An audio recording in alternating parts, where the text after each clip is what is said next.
আমার সাথে physically relation করতে পারে না দেখা আমার মার মাথা ফাটে ফেলছে। দিনের চার কি করতাম আর বোরকা পয়রা পয়রা সবার অফিসে যাই ভিক্ষা করতাম। তাহলে তোরও তালাক দেবো, তোর মাইয়ারও তালাক দেবো। প্রথমে আপনি আপনার নামটা একটু বলবেন? আমার নাম শিরিন আক্তার লতা। শিরিন আক্তার লতা হচ্ছে আপনার নাম। আপনার ফ্রেন্ড আপনাকে কি নামে ডাকে? আমার লতা নামে সব জায়গায়, লতা নামে সব জায়গায় আপনাকে ডাকে। যে জিনিসটা আমার জানার সেটা হচ্ছে যে হ্যালো উইথ 920 তো নিশ্চয়ই আপনি শোনেন। হ্যাঁ শুনি। নটরডেম কলেজের যে রাজা নাকি যেন ছেলেটার নাম ছিল আরিফ রাজ। আরিফ রাজ, ওর আগে একটা ঘটনা মনে হয়েছিল, ওটা থেকে আমি শুনতেছি। মানে কন্টিনিউ আপনি শুনে যাচ্ছেন? কন্টিনিউ। আমার কি বলবো, আমার নামাজ পড়তে দেরি, আমি যাই বসতে দেরি নাই কখনো। আমার নামাজ কমপ্লিট করে দিয়ে আপনি হ্যালো উইথ 920 খুব ভালো লাগলো। আর হ্যালো উইথ 920 তে আমাদের বেসিক কিছু নিয়ম আছে, সেটা আপনি নিশ্চয়ই জানেন। যে প্রথমে আমরা আমাদের গেস্টদের সম্পর্কে একটু ধারণা দিয়ে নিই। যেমন আপনি কোথায় থাকেন এবং আপনার বয়সটা আমাকে একটু বলতেন। শুনছি বাবা মার মুখে 88 বন্যাতে আমি জন্মগ্রহণ, কিন্তু আমি আসলে জানি না, মনে হয় 25 বছর হবে আমার বয়স। 25 বছর আপনার বয়স। কোথায় থাকছেন আপনি? ঢাকাতেই থাকি, কিন্তু বাসার অ্যাড্রেসটা আপনি বলতে চাচ্ছেন না। কেন বলতে চাচ্ছেন না, কি কারণে বলতে চাচ্ছেন না, সেটা আমরা জীবনের গল্প যখন আবিষ্কার করবো ঠিক সেই মুহূর্তে জিনিসটা পরিষ্কার হয়ে যাবে। ঠিক আছে লতা, আপনি কোথা থেকে শুরু করতে চান? আমি ছোটবেলা থেকে শুরু করতে চাই। ওকে শুনুন। আমি আসলে ছোটবেলা থেকে একটু দুষ্ট টাইপের ছিলাম। দুষ্ট বলতে খুবই দুষ্ট। আমার বাবা টাঙ্গাইল জুট মেল না কটন মেল বলে, ওটাতে সিকিউরিটি গার্ডের জব করতো। আচ্ছা। আমরা ওখানেই থাকতাম, সরকারি কোয়ার্টার। ওখানে আসলে আমার মনে নেই, একটু দুষ্টামি ফাজলামি করতাম। তারপরে বাবা মা গ্রামে চলে আসে, নোয়াখালীতে লক্ষ্মীপুরে, রামগঞ্জ, শ্রীরামপুর আমার গ্রাম। চলে আসার পরে মানে আমার বড় মামা উনি বিদেশ নেওয়ার জন্য বাবাকে খুব ইয়ে করছে। পরে বাবা বিদেশ চলে গেছে। যাওয়ার পরে এদিকে আমি আর আমার মা বাড়িতে কিছুদিন থাকতাম, কিছুদিন আমার বড় খালাম্মা ওনাদের বাড়িতে। ওনার বাড়ি আবার আমাদের 7 থেকে 8 মাইল দূরত্ব ওখানে। আচ্ছা। যে আমার মা ছোটবেলা থেকে আমার খালাম্মার কাছে বড় হয়েছে। বড় মামা আর আমার মা। আর আমার খালুজি কোম্পানিতে জব করতো। আচ্ছা। ওনার 5 মেয়ে আর আমি সহ 6 মেয়ে ছিলাম। জি। আমার খালুজি যদি আমার খালতো বোন রুনু, ও আর আমি ফিটাফিটি বলতে গেলে। আচ্ছা। ওর জন্য যদি একটা ড্রেস কিনতো, আমার জন্য একটা ড্রেস কিনতো। ওর জন্য একটা চুড়ি কিনবো, আমার জন্য একটা চুড়ি কিনবো। আচ্ছা। মজার ব্যাপার হলো কি, ওর সাথে আমার সাথে সবসময় ঝগড়া লাগতো। ওর যেরকম ফ্লেট আমারও ফ্লেট থাকতো। ও আমাকে মারতো, তুই আমার ফ্লেটে খাস কেন? কিন্তু ওর একই রকম ফ্লেট, তো ও চুন দিয়ে বা রং দিয়ে একে রাখতো রুনু। তো আমরা সবাই বলতাম কি টমেটো। এটা বলে দুষ্টামি করতাম। আর বন্যার সময় আমার আপা আমাকে রাইখা রাস্তায়, আমার আপুর ফ্রেন্ড সার্কেল যারা আছে তাদেরকে নিয়ে রাস্তায় চলে যেত, আর আমাকে বাড়িতে নিয়ে। আমি কি করতাম, ছোট ছিলাম তো বুঝতাম না, পুরো জামা কাপড় খুলে ফ্যান হাতে করে নিয়ে আমি রাস্তায় চলে যেতাম। যাওয়ার পরে আমার আপা ওখানে ধরে আমাকে অনেক মারতো। কয় ভাই বোন ছিলেন আপনারা? একাই ছিলাম। আমার খালাতো বোনের কথা বলতেছি। এটা আমার একদম কাছের একটা বোন, খুবই ভালো। আমার সময় একটা ঘটনা বলি, যেটা হলো এক ঝুড়ি আম আনছে, আনার পরে আপুরে একটা আম দিছে, আমারে দিল না কেন।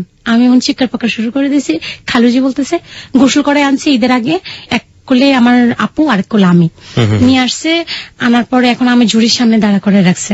দাঁড়া করানোর পরে এখন বলতেছে এই আমগুলো রুনুর, আমি দিছি কান্না করে। আমি বলছি এগুলো আমার। রুনু আমার চুলের মুঠি চাপে ধরছে, আমি আবার মারপিট করতে জানতাম না, বেল বেল বেল করে কেঁদে দিয়েছে। খালাম্মা দৌড়ে এসে রুনুর দৌড়ে নিয়ে আসছে। রুনুর আর পায় ও স্লিম, ও কোথায় যে পলাইছে ওর আর খুঁজে পাওয়া যায় না। একটা কাঁঠালও আনছে আমার আপুদের বাড়িতে দিবে। আপু তখন বড় আপু আর মেজু আপুর মনে বিয়ে হয়েছে। হ্যাঁ, ওনাদের বিয়ে হয়েছে। আর সেজু আপুর কথা, স্বপ্নাপুর কথা আমি আসলে মনে নাই ওনার বিয়ে হয়েছে কিনা, তখন তো ছোট ছিলাম, এত মনে ছিল না। জি, আপনারা মোটামুটি একটা যৌথ পরিবারই ছিলেন। হ্যাঁ, যৌথ পরিবার বলতে আমার দাদা দাদু ছিল। আমার দাদা আবার আমার খালামাদের বাড়িতে অসুখের সময় আমার দাদাকে নিয়ে আসছে। আচ্ছা আচ্ছা। আমার দাদাকে আমার খালামার ব্যালকনিতে একটা বিছানা করে দিচ্ছে। অনেক যত্ন আমার খালাম্মা আমার দাদাকে করতো। খালাম্মা অনেক কেয়ারফুল ছিল। ওকে। তারপরে খাটের নিচে কাঁঠাল রাখছে। আমার আপু কি করছে, যেটা বড় আপুর বাড়িতে দিবে ওটা বড়, আমার আপু আর আমি খাটের নিচে ঢুকছি, রুনু আর আমি খাটের নিচে ঢুকার পরে ও কাঁঠাল আমার বলতেছে ভাঙ। দুজনে ভাঙ্গা, খিদাও ছিল, ভাঙ্গা পুরোটা খাইছি, মানে অল্প কিছু রয়েছে। রওয়ার পরে আমার আম্মা ঘর ঝাড়ু দিতে আসছে, আর দেখে কি আমরা খাটের নিচে। আম্মা আর কিছুই বলে নাই, না বলে আমার বড় আপা রাহিমা ওনাকে বলতেছে রাহিমা রাহিমা এদিকে, দুটো চোর আমাদের খাটের নিচে চুরি করে খাচ্ছে। আপু তো দৌড়ে আসছে, চোর ধরমু আজকে। আইসা দুটো চুলের মুঠি চাবি ধরছে, আপু কয়েকে আমার বাথরুমে ধরছে, বাথরুমে নিয়ে গেছে, বাথরুমের বেড়া ভাঙ্গা ও পালাই গেছে, আর আমাকে ধৈর্য নাইরা করে দিছে মাথা। আচ্ছা, একটা জিনিস যেটা বুঝলাম যে আপনার ছোটবেলাটা অনেক বেশি পরিমাণে চঞ্চল ছিল এবং একটু মজার ছিল, যেটা বুঝতে পারছি। হ্যাঁ, তারপরে আবার আরেকটা ঘটনা বলি আমার স্কুল জীবনেরটা। তখন তো ছোট ছিলাম, ভর্তি করেছে আমাদের শ্রীরামপুর স্কুলে রাবেয়া ম্যাডাম। বিউ কাট মনে হয় চিনেন, নায়ক নায়িকাদের যে বিউ কাট ছিল ওটা নিয়ে মারামারি করে একটা মেয়ের কলম ভেঙে ফেলছি। ভাঙার পরে মেয়েটা আমার মারছে, ম্যাডাম আর স্যার ম্যাডামের কাছে বিচার দিচ্ছে। ম্যাডাম আমার কি করছে, এক পায়ে বেঞ্চের উপরে দাঁড়া করে কানে ধরে রাখছে। এখন আমার তো জিত, আমি ওর কলম ভাঙছি, কি হয়েছে, আমার মারলো, ম্যাডামের আজকে খবর আছে। আমার মা আবার কখনো টাকা দিত না আমার হাতে, সবসময় টিফিন দিত। তো আমি কি করছি, চকলেট নিয়ে আমার একটা ক্লাসমেট বলতেছি কি চকলেট খাবি, হ্যাঁ খাবো। আমি বিদেশি চকলেট আমার বাবা দিছে, বাংলাদেশি চকলেট, ওগুলারে আমি আবার বুদ্ধি করে একটু বিদেশি আকারে করছি। পরে দিছে, আমি পানটা আমার কাছে দে, তুই এক কাজ কর, তুই এটা নিয়ে যা, চকলেটটা খোল, আমি পান হাতে রাখি। ও কি করছে, ওর এত বুদ্ধি নাই, আমি ইটের কোনা নিয়ে আসতে ম্যাডামের পানের মধ্যে দিয়ে দিছি। আর ম্যাডাম নিয়ে দিছে, ও ম্যাডাম একটা চা বানিয়ে দিছে, একটা চিৎকার দিল, আবার দাঁত ভেঙে গেল গো। কালাম স্যার ছিল, দৌড়ে আসছে, কি হয়েছে কি হয়েছে, কয়ে পান আনছে কে, এই যে ও আনছে। এই তোর সাথে কার লগে দেখা হয়েছে, লতার সাথে। রাবেয়া আপা আপনি কি লতারে মারছেন? হ্যাঁ, সে দুপুরে তো মারছি, এই প্রতিশোধ নিচ্ছে। আমার চ্যাটাতো ভাইয়ের কাছে বিচার দিছে, আমার চ্যাটাতো ভাই মার কাছে এসে বলে দিছে। মা কি করছে, মা আমি বাসায় গেছি, আজকে তো এত যত্ন, মামুনি ভাত খাইছো, আসো, খাইছি। মামুনি আপেল খাবা, খাইছি। এখন আমি তো জানি আমার পিটনি আছে, আমি তো ডিজে নামাজে দাঁড়াই গেছি, এখন নামাজ পড়তেছি। মা বলতেছে তোমার কি নামাজ পড়া হয় না মা, সোনা পাখি তোমার নামাজ পড়া হয় না, এটা বলে চুলের মুঠি ধরে আয় না বাইন্দা পিটানো শুরু করছে লাঠি দিয়া। পিঠে ছাড়া আমি মারের কান্নাকাটি করি, বকাঝকা দিই নাই। পরে আমি মা ও যে বাচ্চু ভাই কইছি, তাকে ছাড়া আমি ওনার হাত থেকে ছুটে চলে গেছি। যাওয়ার পরে যে আমার মায়ের খাওয়াইছে তার তো আজকে খবর আছে। তারে আমি, আমার একটা বান্ধবী ছিল নার্গিস আমার না আজকে মারছে, তুই ধরিস না, আমি ওর ধরে আনতেছি। আই না, শীতের দিন ছিল, পুরো উলঙ্গ করে পানিতে দাঁড়া করে রাখছি। এখন ও বলতে যে জেডি করতে করতে টেডি দেখা শুরু করে দিচ্ছে। ওকে, একটা মোটামুটি জিনিস যেটা দেখলাম যে আপনার ছোটবেলাটা প্রচন্ড রকম দুষ্টুমিতে ভরা এবং আনন্দেই বলা যেতে পারে। তারপর আমার একটা জ্যাঠাতো ভাই, উনি বিদেশ থেকে আসলো, আমার মা বলতেছে তোর খোকা ভাই আসছে। তা আমি আমার খোকা ভাই তো আমার সমস্যাটা কোথায়, খোকা ভাই তো খোকা ভাই। পরে আসার পরে ওনারা আমাকে রামগঞ্জে নিয়ে গেছে, রামগঞ্জে নেওয়ার পরে আইসক্রিম কিনা দিছে, আবার ওই সাথে আমাকে একটা লাল স্কার্ট, লাল গেঞ্জি আর একটা লাল ওড়না, বিয়ের ওড়না কিনে আনছে আমার জন্য। আমি মাকে বলতেছি, মা এটা কার, এটা তোর। আমি মানে মজা করে বললাম আর কি, ওরে আমার লাল ওড়না এটা বলে বাড়িতে গেছি। আমার বড় খালামাকে বলতেছে, আপা আপনার মেয়ে স্বপ্নাকে দেন, আমি স্বপ্নাকে সহ ওই যে আমাদের বাড়ির ইসমাইল আছে, ইসমাইলদের বাড়িতে দাওয়াত খেতে যাব কারিগো বাজার। ইসমাইলটাকে সম্পর্কে জেরাতো ভাই হয় আরো কেরিয়ার, উনি আমাকে সবসময় অনেক আদর করতো। তো ওনাদের বাড়ির নাম করে খোকা সহ রওনা দিচ্ছে কারিগো বাজার। আসার পরে এদিক দিয়ে আবার আমার ওই জেরাতো ভাই সহ আরো জেরাতো চেয়ারম্যানের ভাই আনোয়ার, ওরা কিভাবে জানি ইঙ্গিত পায়ে গেছে, আমার মাকে সহ আটকাই ফেলছে। আপনারা কই যান, লতার বিয়ে পড়াম, কার সাথে, খোকার সাথে। এখন ওরা তো ঘুষ খাওয়ার জন্য করবেই, ওরা নিয়ে আমাকে একটা পার্টিতে বসাইছে। বসানোর পরে বলতেছে লতা তোর বিয়ে, আমি নাচতে আমি বিয়ে করবো, আমাকে চকলেট দিতে হবে। পরে আমাকে এক গাদা চকলেট দিচ্ছে আর চিনি দিচ্ছে। আমি চিনি পছন্দ করতাম, চিনি খাচ্ছি আর বলতেছে কবুল বল। পরে আমি নাচতে বলতেছি কবুল। দাঁড়ান, মোটামুটি একটা বিশাল ধাক্কা পেলাম আমরা শুরুতেই। আপনাকে বিয়ে পড়ানো হচ্ছে সেটা বুঝতে পারছি, কিন্তু হঠাৎ করে বিয়েটা চলে এসছে। 1, 2 নাম্বার যেটা সেটা হচ্ছে যে এখানে বাবার কথা একেবারে জানতে পারছি না। আপনার বাবা বাইরে থাকে, বাবা এখনো জানে না, বাবার কথা একটু পরে আসতেছে। দাঁড়ান, আমি একটু যেহেতু ছোটবেলার প্রসঙ্গটা চলে এসছে আপনার, আমি একটু জানতে চাই আপনার বাবাকে আপনি ছোটবেলার জন্মেই দেখেছিলেন না দেখেন? হ্যাঁ দেখেছি। পরে তো আমার যখন বয়স কত 4-5 বছর হইব মনে নাই, তখন কবে জানি বাইরে চলে গেছে, দেশে বাইরে। সেই সময়টা আপনার মনে নেই? ওকে। এবং প্রসঙ্গটা যখন বিয়ের প্রসঙ্গ, তখন বাবা বাইরে থাকে, তখন বাবা দেশের বাইরে থাকে, সৌদি আরব থাকে। আচ্ছা, আপনার পরিবারে কেবলমাত্র আপনিই ছিলেন সন্তান, তাই তো? একটাই মাত্র মেয়ে, আপনার বাবা দেশের বাইরে থাকতো। হঠাৎ করে একটা ছেলে আসলো, যে ছেলেটার নাম হচ্ছে খোকা। আমার বাবার বড় ভাইয়ের ছেলে, জ্যাঠাতো ভাই যেটাকে আমরা বলি। খোকা বিদেশ থেকে আসলো, এবং আপনার মা বিদেশ থেকে আসার কতদিন পরে এটা বিদেশে আসার মনে হয় কত 4-5 দিন পরে ঘটনাটা হয়েছে। খোকার বয়স কত ছিল? খোকার বয়স তখন ছিল 29 না 30 এমন হবে, আর আমার বয়স ছিল 6 থেকে 7 বছর, মনে হয় 7 বছর হতে পারে, 7 থেকে 7.5-8 এরকম হবে আমার মনে হয়। আপনি কোন ক্লাসে পড়তেন তখন? তখন 2তে পড়তাম। ক্লাস 2তে পড়তেন? আপনার বয়স 7 থেকে 7.5 বছর, ক্লাস 2 তে পড়তাম। আর খোকার বয়স হচ্ছে 30 বছর, প্রায় 29-30 বছর। লম্বা ছিল, এরকম মোটা ছিল, উনি দেখতে এরকম ছিল কিংবা মোটাকাটা ছিল, ফাইন। কিন্তু কথা হচ্ছে যে 30 বছরের ছেলের সাথে 7 বছরের আপনাকে বিয়ে দেওয়া হচ্ছে, কেন? আর আশেপাশে লোকজন কি ছিল না? ছিল, সবাই আমার মার মুখটাকে ভয় পেত, এক একটা খারাপ ভাষা বলতো, ওরে বাবারে বাবা, পুরুষরাও পারে না। দরজাল টাইপের ছিলেন? দরজাল বলতে কি, একটু পাগল টাইপের। পাগল মানে? এই মানে নিজের বুঝ নিজে বুঝে, পরের বুঝ কম বুঝে। ওকে, আমরা কিছুটা হলো কনফিউজ। ঠিক আছে, আপনি যে ঘটনাটা বলছিলেন যে আপনার সঙ্গে বিয়ে দেওয়ার ব্যাপারটা ঘটছিল, একটু বলুন। তারপরে আমাদেরকে যখন আটকানোর পরে ওখানে কারিগবাজার একটা ভাবির বাড়ি ছিল, আমি তখন জানতাম না কার বাড়ি, ওই বাড়িতে নিয়ে আসছে। আনার পরে আমার গায়ে লাল ওড়না ছিল, আমি যাই দেখাইতেছি, এরও দেখছিস নিয়ে আমার ওড়না, নোয়াখালী বাসায়, এরও দেখছিস নিয়ে রায় ওড়না গাদ দিছি, এইভাবে বলতাম আর কি, দেখছিস নিয়ে রায় ওড়না গাদ দিছি, তোগো আসেনি? তো সবাই বলে আমাদের আছে। আমি করে নানগো নাই, মানে এটা নোয়াখালীর ভাষা আর কি, মানে আপনাদের নাই। তো ওরা সবাই আমার নোয়াখালীর ভাষাতেই বলতে পারেন, কোনো সমস্যা নেই। দেখছেন রারা আছে, আর ওর না আছে, আর মা কিনে দিছে, আর খোকা ভাইও কিনে দিছে, করে তো তোর হাই হইব, মানে এমনি বলছে আর কি, একটা কথা আর কি, ওটা তো স্বামী হবে। তো আমি বলতেছি স্বামী কি খায় না কি করে? খায় না, ওটা বাইকটা মাথায় দেয়, তোর মা দেখাইব তোর কি করে। এটা বলার পরে আমি কই ও আমার বিয়ে, এটা কই আমি নাচতেছি। এখন আমার মা বলতেছে এই চুপ, বয়। পরে বসছি, বসার পরে এখন মা বলতেছে আমি যা করি তোর তা শুনতে হইব।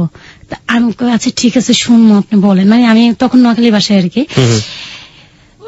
বলতেছে তুই কবুল বল। আমি কই না, আমি কবুল কইতাম না, আর আমার আগে চকলেট দেন। সবাই বলতেছে কবুল কর, আমি না চকলেট দেন।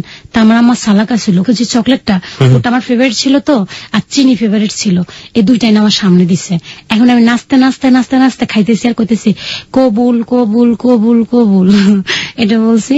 পরে বিয়ে হয়ে গেছে, হওয়ার পরে আমার এখান থেকে এরা কি টাকা পয়সা নিছে না কি কইছে ভাই আমি জানি না, এটা ছোট ছিলাম তো এগুলো বুঝি নাই। পরে খোকা ওদের বাড়িতে চলে আসছে, আমাকে আমার খালাম্মাগো বাড়িতে নিয়ে গেছে। বিয়েটা হলো কোথায়? কারিগবাজার। কারিগবাজারে কেন হলো? ওখানে কেন হলো আসলে আমি জানি না, এটা মনে নাই, আমি ছোট ছিলাম তো সেই জন্য। ওখানে আমাদের বাসার পাশে তো সেই জন্য। আমি কনফিউজ হয়ে যাচ্ছি, আপনার বয়সটা যেরকম ছিল তাতে আসলে সবকিছু মনে থাকার কথাও না। আমি একটা জিনিস বুঝলাম প্রিয় শ্রোতা এখানে, সেটা হচ্ছে ও যে সময়ের গল্পটা বলছে সেই সময়ে প্রথমত বিয়ে হওয়া তো প্রশ্নই ওঠে না, বাল্যবিবাহ যেটাকে বলে আমরা। কিন্তু বাল্যবিবাহে যেই ছেলেটি ওকে বিয়ে করছে তার বয়স কিন্তু 30-এর কাছাকাছি বয়স, এবং ওর মা ওকে বিয়ে দিচ্ছে। কেন দিচ্ছে, কি কারণে দিচ্ছে, ওর বাবা তো দেশের বাইরে, আমরা ঠিক জানি না। ওর যতটুকু মনে আছে ও বলছে যে আমি চকলেট পছন্দ করতাম, ওই চকলেটটা আমাকে দিয়ে বলা হলো কবুলটা বলার জন্য, চিনি পছন্দ করতাম, ও পরপর কবুল বলে দিল। ও এটাও নিশ্চিত যে ওর বাড়িতে বিয়েটা হয়নি, হয়েছে কোন একটা বাজারে বা কোন একটা জায়গায়। আপনি একটু বলতে পারেন যে ওই বিয়েটার সময় কে কে উপস্থিত ছিল? আনোয়ার ভাই ছিল। আনোয়ার কে? যারা তো ভাই বলে, আরব বাড়ির, আরব ঘরের চেয়ারম্যানের ভাই বলে আর কি। আর আনোয়ার ভাইয়ের বন্ধু বান্ধব ছিল, আমার মনে নাই। আর আমি স্বপ্নাপা ছিল, খোকার সাথে খোকার কিছু বন্ধু ছিল, আমি মনে নাই। আর আমার মা ছিল। এই কজনই? হ্যাঁ। তারপরে আমাকে নিয়ে আসছে খালামাদের বাড়িতে। আর স্বপ্নাপা তো একটু বুঝের, স্বপ্নাপা বলতেছে মা জানেন আজকে না লতার বিয়ে দিয়ে দিছে। খালামাকে তো ওই যে হাগল হয়ে গেছে, এই মাইয়ারে বিয়ে দিছে, ওই কেবারটা অনেক বাড়িবে, আর বাড়ি মধ্যে তো থাকানোর দরকার নাই। এখন আমার খালামা লাগছে ঝড়গা, খালামা ঘাট্টি ঘট্টা সব ফিক্কা মাইরা আর মাইয়া রেখা যাইবে, মানে আমাকে রেখা যাইতো। মা আমার ছোট ছিলাম না, করলে কইরা সোজা হাঁটা ধরছে রাতে, দুপুর রাত।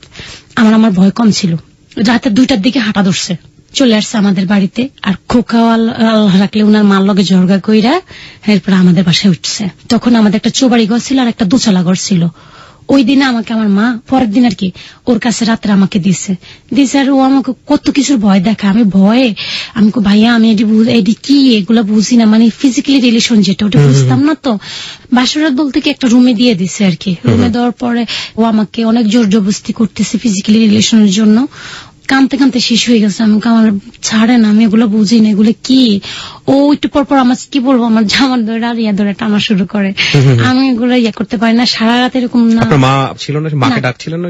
ডাকছি না, আমার মা হিসাব ভয় দেখাইছে। টেন্ডা আছে না, টেন্ডা দিয়া কইছে তুই তো যদি শিক্ষা দেস তাহলে তোর টেন্ডা দিকে আইতেম। টেন্ডা কি জিনিস? মাছ ধরে যে বর্ষি? না না, বর্ষির মতো, মানে এটা ওই গজারের একটা মাছ ঘাইয়া যে বর্ষাকালে। আচ্ছা, এক ধরনের বর্ষার মতো দেখতে, ওই যে পানির উপরে ছুঁড়ে মারে যেটা, ওটাকে বলে ট্যান্ডা, গ্রামের ভাষায় আর কি ট্যান্ডা বলে। ওই ট্যান্ডা দিয়ে আপনাকে মারবে? এটা ভয় দেখাইছে আমাকে খোকার মা, ভয় দেখানো। খোকার মা? আমার মা আর খোকা আর কি। আচ্ছা, খোকা এবং আপনার মা দুজনে মিলে ভয় দেখাইছে। আমি তো ভয়ে কথাই বলি নাই, পরে আমি অজ্ঞান হয়ে গেছি ও ট্যান্ডা দেখে। আর আমাকে ওই দিন আর কিছুই করে নাই। তার 2 দিন পরে আমার বাবা আসছে। বাবা মানে কি আপনার? হ্যাঁ, সৌদি আরব থেকে উনি আসলেন? বাবা আসছে সৌদি আরব থেকে। ওকে। আইসা খোকাকে আমার ঘরে দেখা তো বাবা ফায়ার। এই বকুল, খোকা কেন আমাদের বাসায় কারোর সাথে। বকুল কে ছিল? আমার মা। ওকে। আমার বাবা আবার আমার মাকে শখ করে বকুল ডাকতো, কিন্তু আমার মাকে আমার ফ্যামিলিতে সবাই হামিদা ডাকে। আচ্ছা। তো এরপরে মা বলতেছে খোকার সাথে আমার মেয়ের বিয়ে দিয়ে দিছে। পরে বাবা তো ফায়ার, তোরে এখন আমি ডিভোর্স দিব, আমার লেদা মাইয়া তো বিয়ে দিছস। মা ভয়ে। লেদা মাইয়া কি জিনিস? মানে এটা ছোট মেয়ে আর কি। আচ্ছা। এটা নোয়াখালী ভাষা বললাম। হ্যাঁ, কোনো সমস্যা নেই, আপনি বলুন। ছোট মেয়েকে বিয়ে দিয়ে দিছস। মা আমার ভয়ে আমার কোলো করে আমার নানার বাড়ি চলে গেছে। এরপরে খোকারে আবার চিঠি লিখছে। খোকা 2-3 দিন পরে বিদেশ চলে গেছে। কোন দেশে চলে গেল? সৌদি।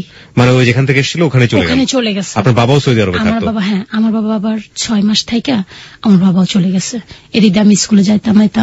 তারপরে খোকা, আমরা স্কুলে যে আপনি যেতেন, আপনার সহপাঠীরা আপনাকে খেপাতো না যে তোর বিয়ে? হ্যাঁ, সবাই খেপাতো, বলতো এর পালিকা মাইয়ার বিয়ে হয়ে গেছে। পালিকা মার কাছে বিয়ে দিতাম, মা এটা আমার কি পালক মাইয়া কয়। আমি কি পালক কয়? রে এরা পাগল, এরা কিছু, এটা তো বুঝিসবি না। দাঁড়ান, আবার একটা ধাক্কা খেলাম। সেটা হচ্ছে স্কুলে আপনাকে পালক বলতো। কি বলতো? নোয়াখালীর ভাষায় বলেন তো একটু। হালিকা মাইয়া, এরা সুলতান হালিকা মাইয়া, এই হালিকা মাইয়া, এদিকে সবাই পালিকা, মানে পালক মেয়ে। মানে আপনি মোটামুটি বুঝলাম যে আপনার ক্লাসমেটরা জানতো যে আপনি পালক। আমাদের স্যারেরা সবাই আমাকে এটাও ডাকতো পালিকা মাইয়া, সুলতানের পালিকা মাইয়া। সুলতানের পালিকা মাইয়া? সুলতানের মানে আমার বাবার নাম ধরে বলতো। সুলতান হচ্ছে আপনার বাবার নাম, এবং বলতো যে সুলতানের পালিকা মেয়ে। তার মানে আমরা জানি না সত্য কি মিথ্যা, চারপাশের লোকজন সবাই জানতো যে আপনি এই পরিবারের পালক মেয়ে। প্রিয় শ্রোতা, এতক্ষণে মোটামুটি আমরা বিশ্বাসযোগ্যতার একটা জায়গাতে পৌঁছাতে পেরেছি যে ওর সাথে কেন এই ধরনের আচরণ করা হচ্ছে। দেখা যাক সামনে কি হয়। হ্যাঁ লতা, তারপর? পরে যখন আমার বাবা বিদেশ গেছে, এই পরে 1 বছর না যেতে যেতে আবার মা চিঠি দিছে, খোকা তোর চাচা চলে গেছে বিদেশ, তুই চলে আয়। আচ্ছা। তখন আমার মনে হয় আমার বয়স 9 বছর হবে। কোন ক্লাসে পড়তেন ওই সময়? তখন ক্লাস 3-তে পড়তাম। ক্লাস 3-তে পড়তেন, তার মানে 8 থেকে 9 বছর বয়স। তারপরে খোকা চলে আসছে। আসার পরে মানে ওর মার বাড়িতে উঠছে। ওটার পরে আমার জেঠিমা বলতেছে তুই ওই বাড়ির ধারে কাছে যাবি না। 1 দিন রইলো, 2 দিন রইলো, 3 দিনের দিন আমার জেঠি লোকে জড়কা কইরা আমাদের বাড়িতে চলে এলো। কে? খোকা। তখন আমাদের আবার বিল্ডিং করছে। আচ্ছা, বিল্ডিং এর প্রসঙ্গে আমি আসছি একটু পরে। তার আগে আমাকে একটু বলেন যে খোকা আপনাকে বিয়ে করলো, খোকার পরিবার থেকে কি এটার মত ছিল? না, আমার জেঠি আমার তো আমার মাকে কোন গজব ডালতো। আল্লাহর গজব পড়ো কি শয়তানের উপরে লেদা মাইয়া ধরে আমার বুড়া পেটার কাছে বিয়ে দিছে, বুড়া ওলার কাছে বিয়ে দিছে। এই মাইয়া কিছু বুঝে না, আর আমার পোলা পাগলে বিয়ে করছে। কি জায়গা জমি আছে এই জায়গা জমির লেগে তুই পাগলে বিয়ে করছস, এটা বলতো। আচ্ছা, ঠিক আছে, তারপর? খোকা ওর মার সাথে ঝগড়া করে আমাদের বাড়িতে চলে আসছে। আমাদের আবার বাবা বিল্ডিং করে গেছে, সার্ভার টিন দিয়ে গেছে। তখন দাদি ছিল, আমার ফুফু ছিল। খোকা আমার দাদির সাথে কথা বলতে দিত না, ফুফুর সাথে আমার সাথে কথা বলতে দিত না। আমাকে আমার মা আমার 1ম দিন ওদের বাসায় দিয়েছে, ওই রুমে দিয়েছে, খোকারের রুম। এরপরে এই মাসকে দিয়েছে, আমার দাদুর আবার বাইর করে দিছে, আমার রুমে দিয়েছে। আর আমি মা গো চিকার দিয়েছি। ও আমার মানে কি বলবো, ব্যাক সাইড অনেক ব্লাড বাইর করে ফেলছে। আমার মাও পাশে বসা ছিল, মা একটু কিছু বলো নাই যে আমার মায়েরটা ছোটতে আমার মায়েরটা এরকম অত্যাচার করিস না। আমি বয়স, তারপরে আমার এক ভাইয়া পড়াইতো, ওনার নাম পারুক ছিল। উনি আমার বাসায় এসে দেখে আমি হাঁটতে পারি না। পরে মার সাথে ঝগড়া লাগছে, চাষি আমার পাগল হয়ে গেছেন, লেদা মাইয়া ধরে বুড়া বেড়ার কাছে বিয়ে দিচ্ছেন, আমি আপনার মেয়ের আর পড়াবো না। এটা লইয়া খোকার লগে ঝগড়া মারামারি লেগে চলে গেছে। পারুক ভাইয়া জহির ভাইয়া চলে গেছে, উনি আমাদের পাশের গ্রামের। তারপরে আমি স্কুলে যাইতাম, কি পড়তাম, আমি নিজে স্কুলে মারি খাইতাম। ম্যাডামরাও বলতে পারতাম না আমার যে এরকম অত্যাচার করে। বাসায় আসলে ভয়ে এক সাইডে বসে থাকতাম, খোকায় ভয় লাগাইতো শুধু শলা দিয়া, আজকে তোর শলা দিব এমনি কইতো। শলা কি জিনিস? মানে যে দাঁত খসে শলার মুঠা বলে যে নারিকেল গাছের শলা যেটা, ওইটা দিয়ে আমার ভয় লাগাইতো। বলতো তোরা যে শলা দেব, তো যদি আমার কথা না শুনোস তোরা যে মাইরেই ফেলবো। আমি ভয়ে যাইতাম ওর রুমে, গেলে মা কয়ে চিৎকার মারতাম, মাও বয়ে থাকতো।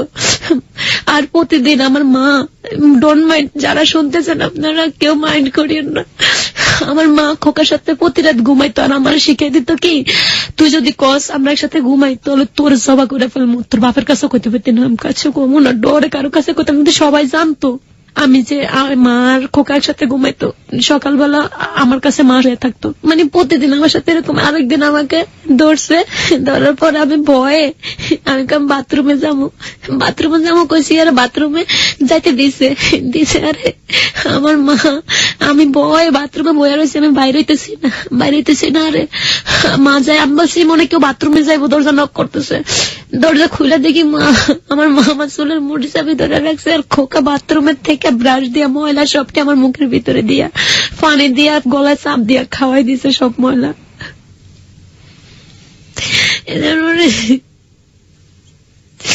ময়লা খাওয়াই দিছে, আমার বাড়ির সবাই বাচ্চা সবাই ধরে এসে, আর খোকা সবাই লগে ঝগড়া লাগা শুরু করছে, এই আমগো ফ্যামিলির ব্যাপারে তোরা কে?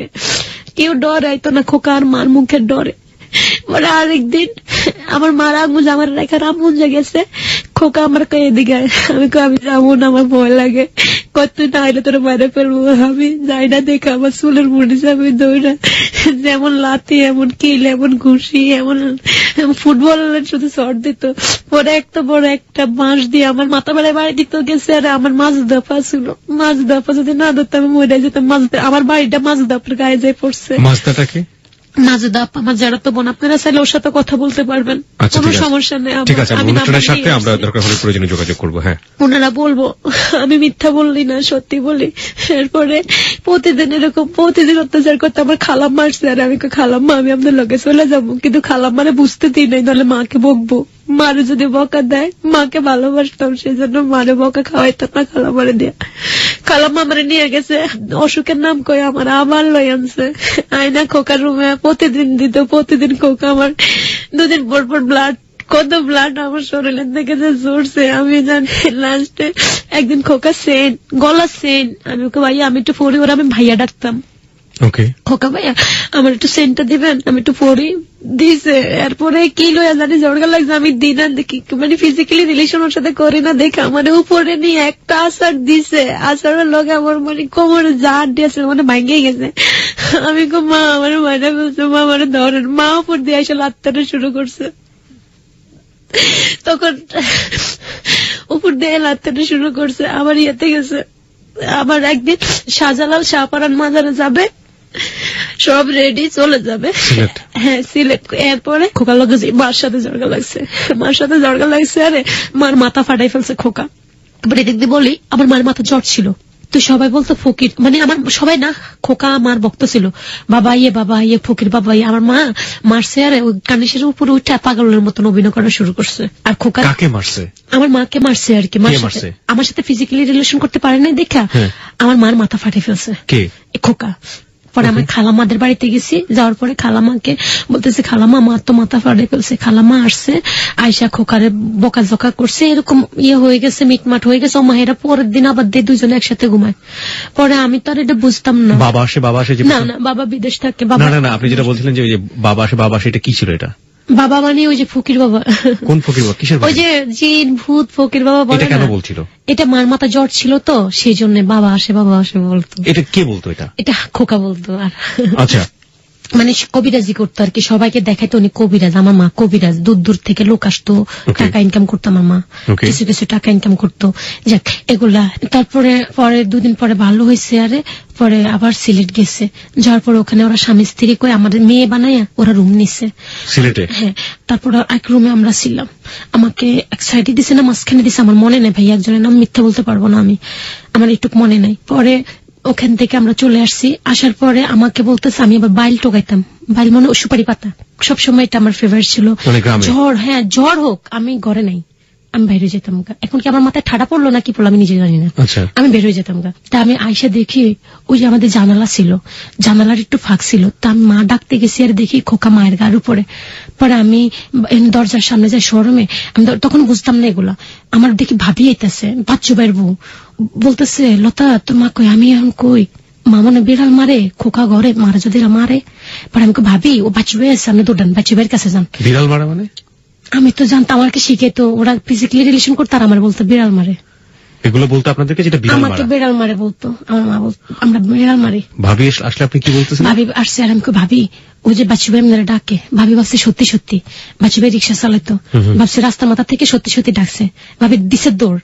পরে আমি দরজা নক করতেছি আর ওদের মনে সমস্যা হয়েছিল, আমার এই রুম পিটা দিচ্ছে আমার মা দুইজনে মিলা। পরে আমি আপনারা রুমে কি করেন এটা বলছি, দেখে গলার মধ্যে পাড়া দিয়ে ধরছে, ধৈরা কয় কি তো দরকার আছে আমরা কি করে বিড়াল মারি। তো আমাদের বাড়ির সবাই জানে এসব, কিছু কিছু কাহিনী জানে।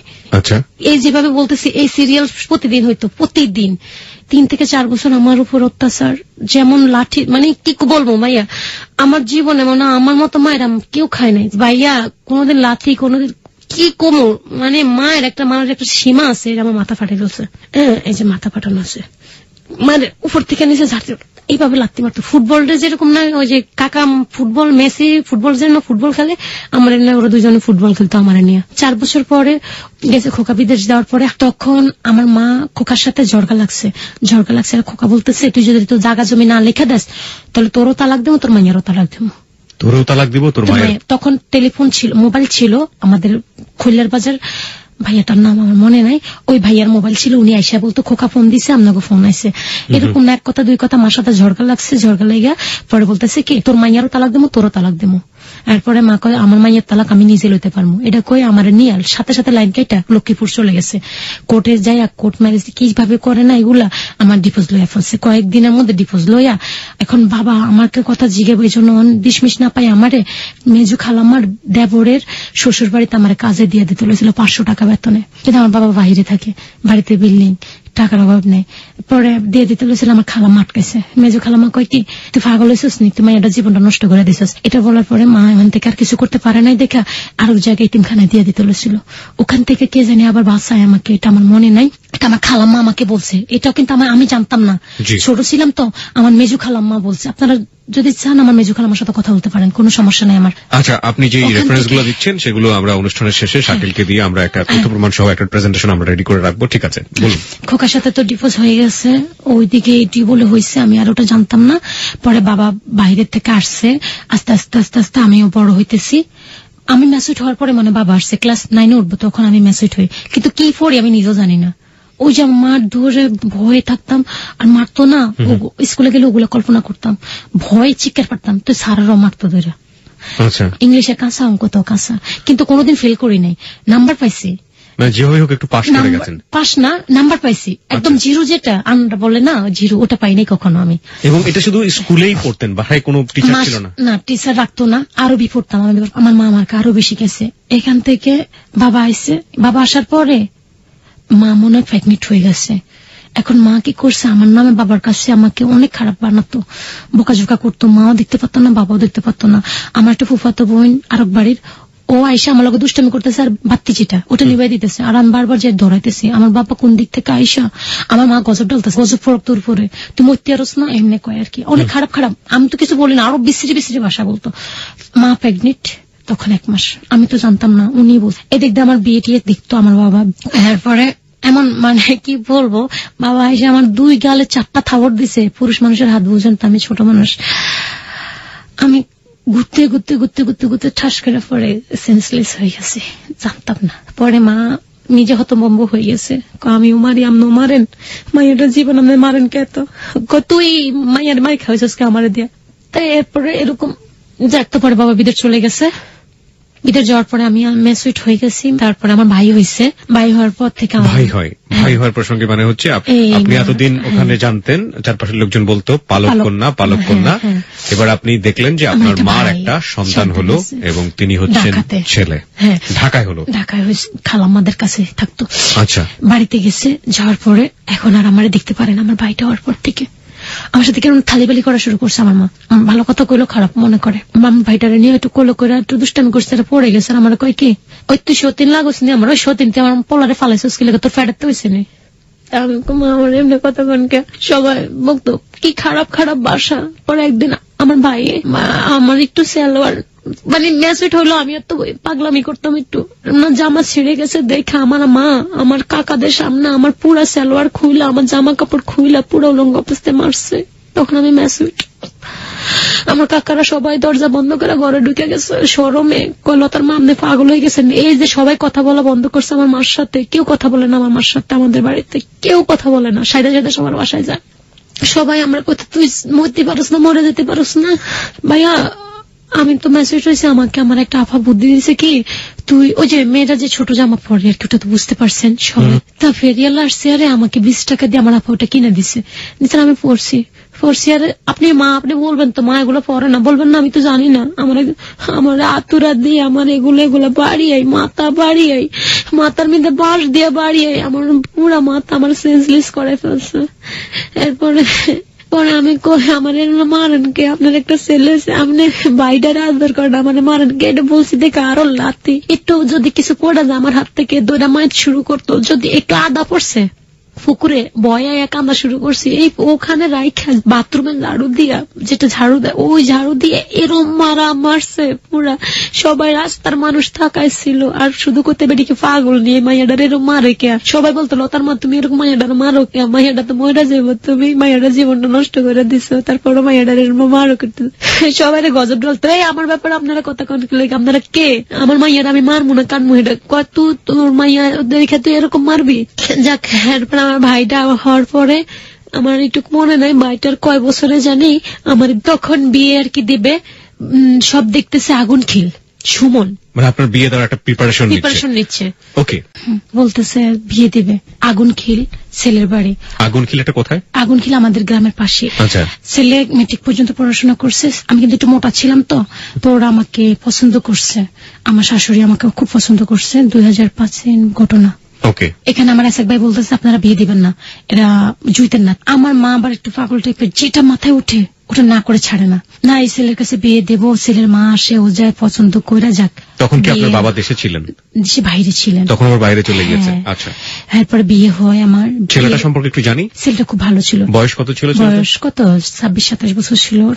26-27 বছর? হ্যাঁ 25-26 বছর। আমার কত 12-13 বছর এরকমই হবে আমার মনে নেই। এটা গিয়ে 9-এ উঠবো এমন টাইমে। 13 থেকে 14 বছর। ওকে, তার মানে তখন আপনি আবার বিয়ে করছেন, সেটাকেও বাল্য বিবাহ বলতে পারি আমরা। বিয়ের আগের দিনের ঘটনা, আমার মা আমাকে একটা কাপড় ধুতে দিচ্ছে, তা আমি ওটা ধুই নাই দেখে আমাকে সবাই সামনে এরকম মারা মারছে আমার গায়ে হলুদের দিন। বিয়ে দেওয়ার পরে আমার শ্বশুর বাড়িতে আমাকে ওরা অনেক আদর করতো, আমি ঘর লেপতে গেলে আমার পুরো মুখ টুক ভরে ফেলতাম, বুঝতাম না ঘর লেপা। ওরা কি জানতো যে আপনি পালক নেই? না, ওরা ওটা জানতো। ওদেরকে বলা হয়নি? ওটা জানতো মনে হয় নাকি জানতো না ভাই, এটা শিওর না। ঘর দৌড় সব লেপতাম। আর আমার দেপরা ছিল সুজন, জানি না সুজন শুনতেছে কিনা, সুজনের সাথে আমি মারামারি করতাম। ও ছোট আমিও ছোট, সমবয়সী। ওরে মায়েরা বাথরুমের মধ্যে ঢুকে ফেলতাম, ও আমার ভয়ে বাথরুমে চলে যেত, ভাবি আমার মারে, সবাই আমার পাগলি বলতো, সবাই আমার শাশুড়ি টাশুড়ি সবাই আদর করতো, আমার পাগলি বৌমা, কিন্তু আমাকে রাঁধতে দিত না, সবকিছু করে দিতাম আমার শাশুড়ি রাঁধতো। আমার শ্বশুরে কি করতো, চকলেট আচার এগুলো আইনে আমার বালিশের নিচে মাটি খাইস। আমার শ্বশুরটা অনেক ভালো ছিল। আর সুমনে মানুষ একটু স্বামী স্ত্রী কত কিছু আনে না, ওর কাছে এগুলো ছিল না, যে বোর জন্য একটা কিছু আনবো ওগুলা করতো না। তারপরে আমার একটা বাসুর, এটার নাম শুনলে আমার জিদুডে, পারুক। ওই ছেলে এমন কোন মেয়ে নাই যে নির্যাতন করছে, যাকে দেখে তাকে পটাই ও ফিজিক্যালি রিলেশন করে। ও আমার দিকে নজর পড়ছে, এখন আমাকে বিয়ে করবো, আমাকে বারবার প্রস্তাব দেয়। পরে আমি ভাসুরে আপনাকে প্রস্তাব দিচ্ছে বিয়ে করার জন্য? আপন ভাসুর মানে চাচাতো ভাসুর আর কি। সুমনদের সাথে আবার ওদের সাথে একটু জায়গা নিয়ে দ্বন্দ্ব, আমি রাজি হই না দেখে সুমনের মারে নিয়ে সুমনের কাছে আমার নামে একটা বদনাম করা শুরু করছে। কি বলবো, বলতেছে যে ও আমাকে একটা চিঠি দিছে, আমি বুঝি নাই চিঠিটা কি। এটা সুমনের হাতে পড়ে যায়, সুমন আমার 2-3টা থাপ্পড় মারছে। চিঠিটা কে দিয়েছে? ভাসুর? পারুকে। হ্যাঁ, ফারুক ছিল আপনার ভাসুর, আর সুমন হচ্ছে আপনার হাজবেন্ড। আর পারুকের সাথে ওর কাকি আর কি, ওর কাকির সাথে রিলেশন ছিল, এখন বর্তমানে ওর সাথে সম্পর্ক। ওকে বিয়ে করে ঢাকায় থাকে, আগের হাজবেন্ডকে ছাইরা বাসুরের ছেলের কাছে বিয়ে করছে মহিলা। তারপরে এখন আমি রাজি হই না, সুমনদের সাথে ঝড়গা। কি করছে, বুদ্ধি করে আমার মার কাছে গেছে, বলতেছে আপনার ছেলের ভবিষ্যৎ নাই, আপনার ছেলের দিকে তাকাইবেন না, আপনার ছেলে একটা দিন দিন বয়স হইতেছে, ইয়া হইতেছে, আপনি আপনার ইয়া করেন কেন, এই মেয়েকে, ওরা তো লোভী, ওরা টাকা পয়সার জন্য লোভ করে, এইসব বইলা। ও বাবা, আমার মা তো একটা পাগল টাইপের। শোনার পরে আবার এদিক দিয়ে সুমনের মা আমার বলতেছে, আমার শাশুড়ি, লতা আমার 5,000 টাকা ধার দিবা, তোমার মাকে বললো দিতে, তো আমি টাকাটা দিয়ে দেবো। আমি এসে মার কাছে বলছি, ওরে বাবা, মা তো আমার আটকে ফেলছে, আর আমারে দিব না। ও যে ফারুক এসে সব বলছে যে এটা হয়েছে, আমার মা এমন স্তূপ উঠেছে ওই বাড়িতে, আমার শ্বশুর বাড়িতে যাইয়া আমার সাথে বলে পারুকের লগে ফিজিক্যালি রিলেশন আসছিল। আমার মা এটা বলে, মা কি বলবো। এরপরে মার পাগলামি উঠে গেছে, মা কোর্ট ম্যারেজ কইরা সবার মানে আমাদের ওখানে একটা ভোট অফিস ছিল, ভোট অফিসে বলতেছে কি সুমন আমার শরীরে হাত দিচ্ছে। মানে একটু বোঝার চেষ্টা করি, আপনার মা চাচ্ছিল সুমনের সাথে আপনার ডিভোর্স হয়ে যাক। এটা কেন? ওই যে ফারুককে বলছে এখন ওনার জায়গা জমি নিয়ে যাবো সুমনরা, হে ভয়ে আমার ওখান থেকে নিয়ে নিতে। ফারুক মানে আপনার ভাসুর, সে এসে আপনার মাকে পটালো এবং সেই জন্য আপনাদের সংসার ভেঙে যাচ্ছে আর কি। সবাই খেপে গেছে আমার মার নামে, তুমি পাগল, সুমন ওই ধরনের ছেলেই না। আমি বউ, সুমনের পায়ে ব্যথা, আমি টিপমু, আমার না টিপতে মানে আমার মা টিপতে যায়।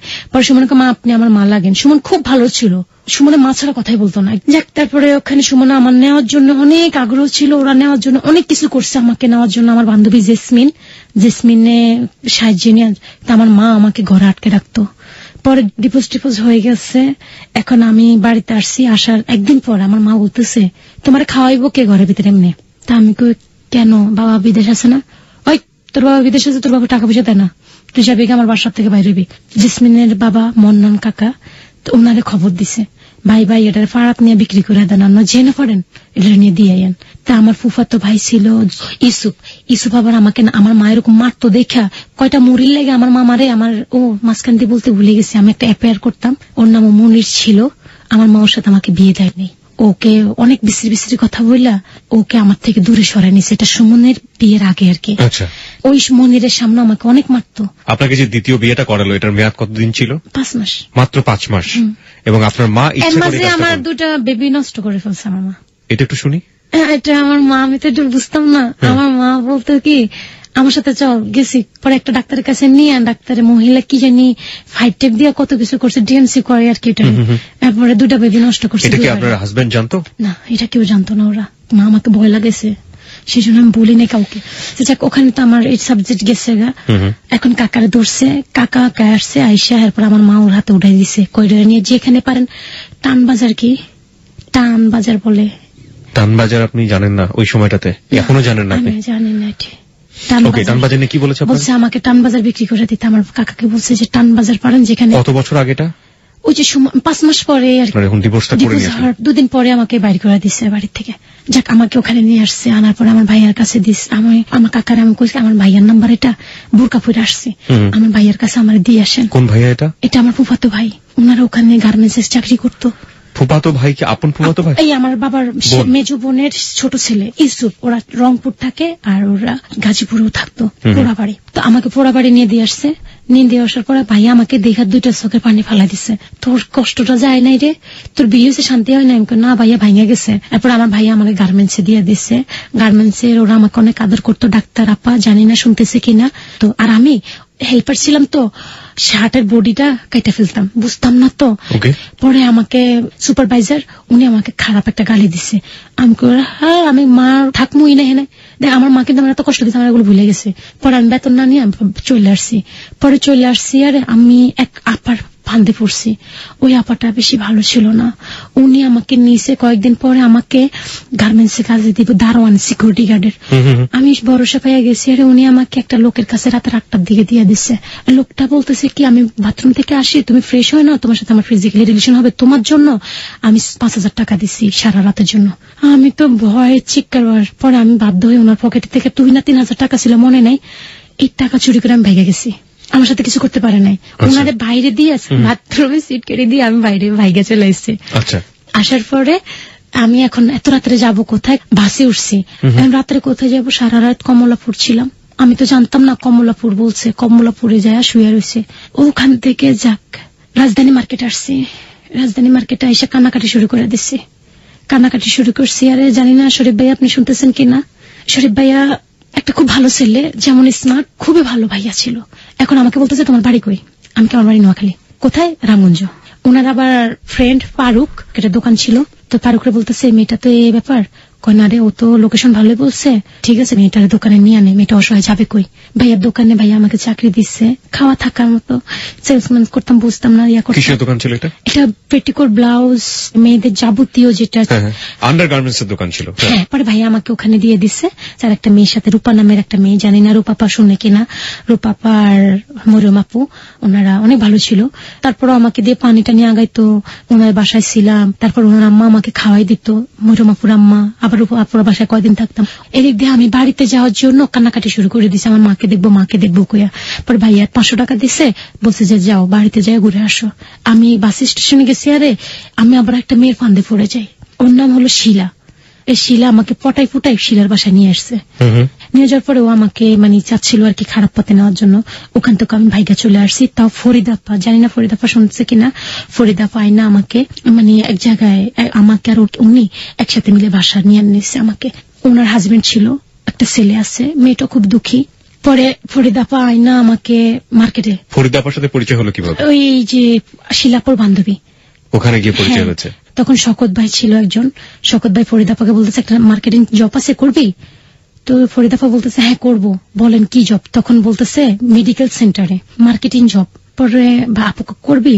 তোর পড়াশোনা কতটুকু? আমি আমার কোয়ালিফিকেশন বেশি না, আমি 9ম শ্রেণী পর্যন্ত পড়ছি, নামে পড়া কাজে পড়া না, আমি ইংলিশ কম জানি, বাস্তবটা বলছি।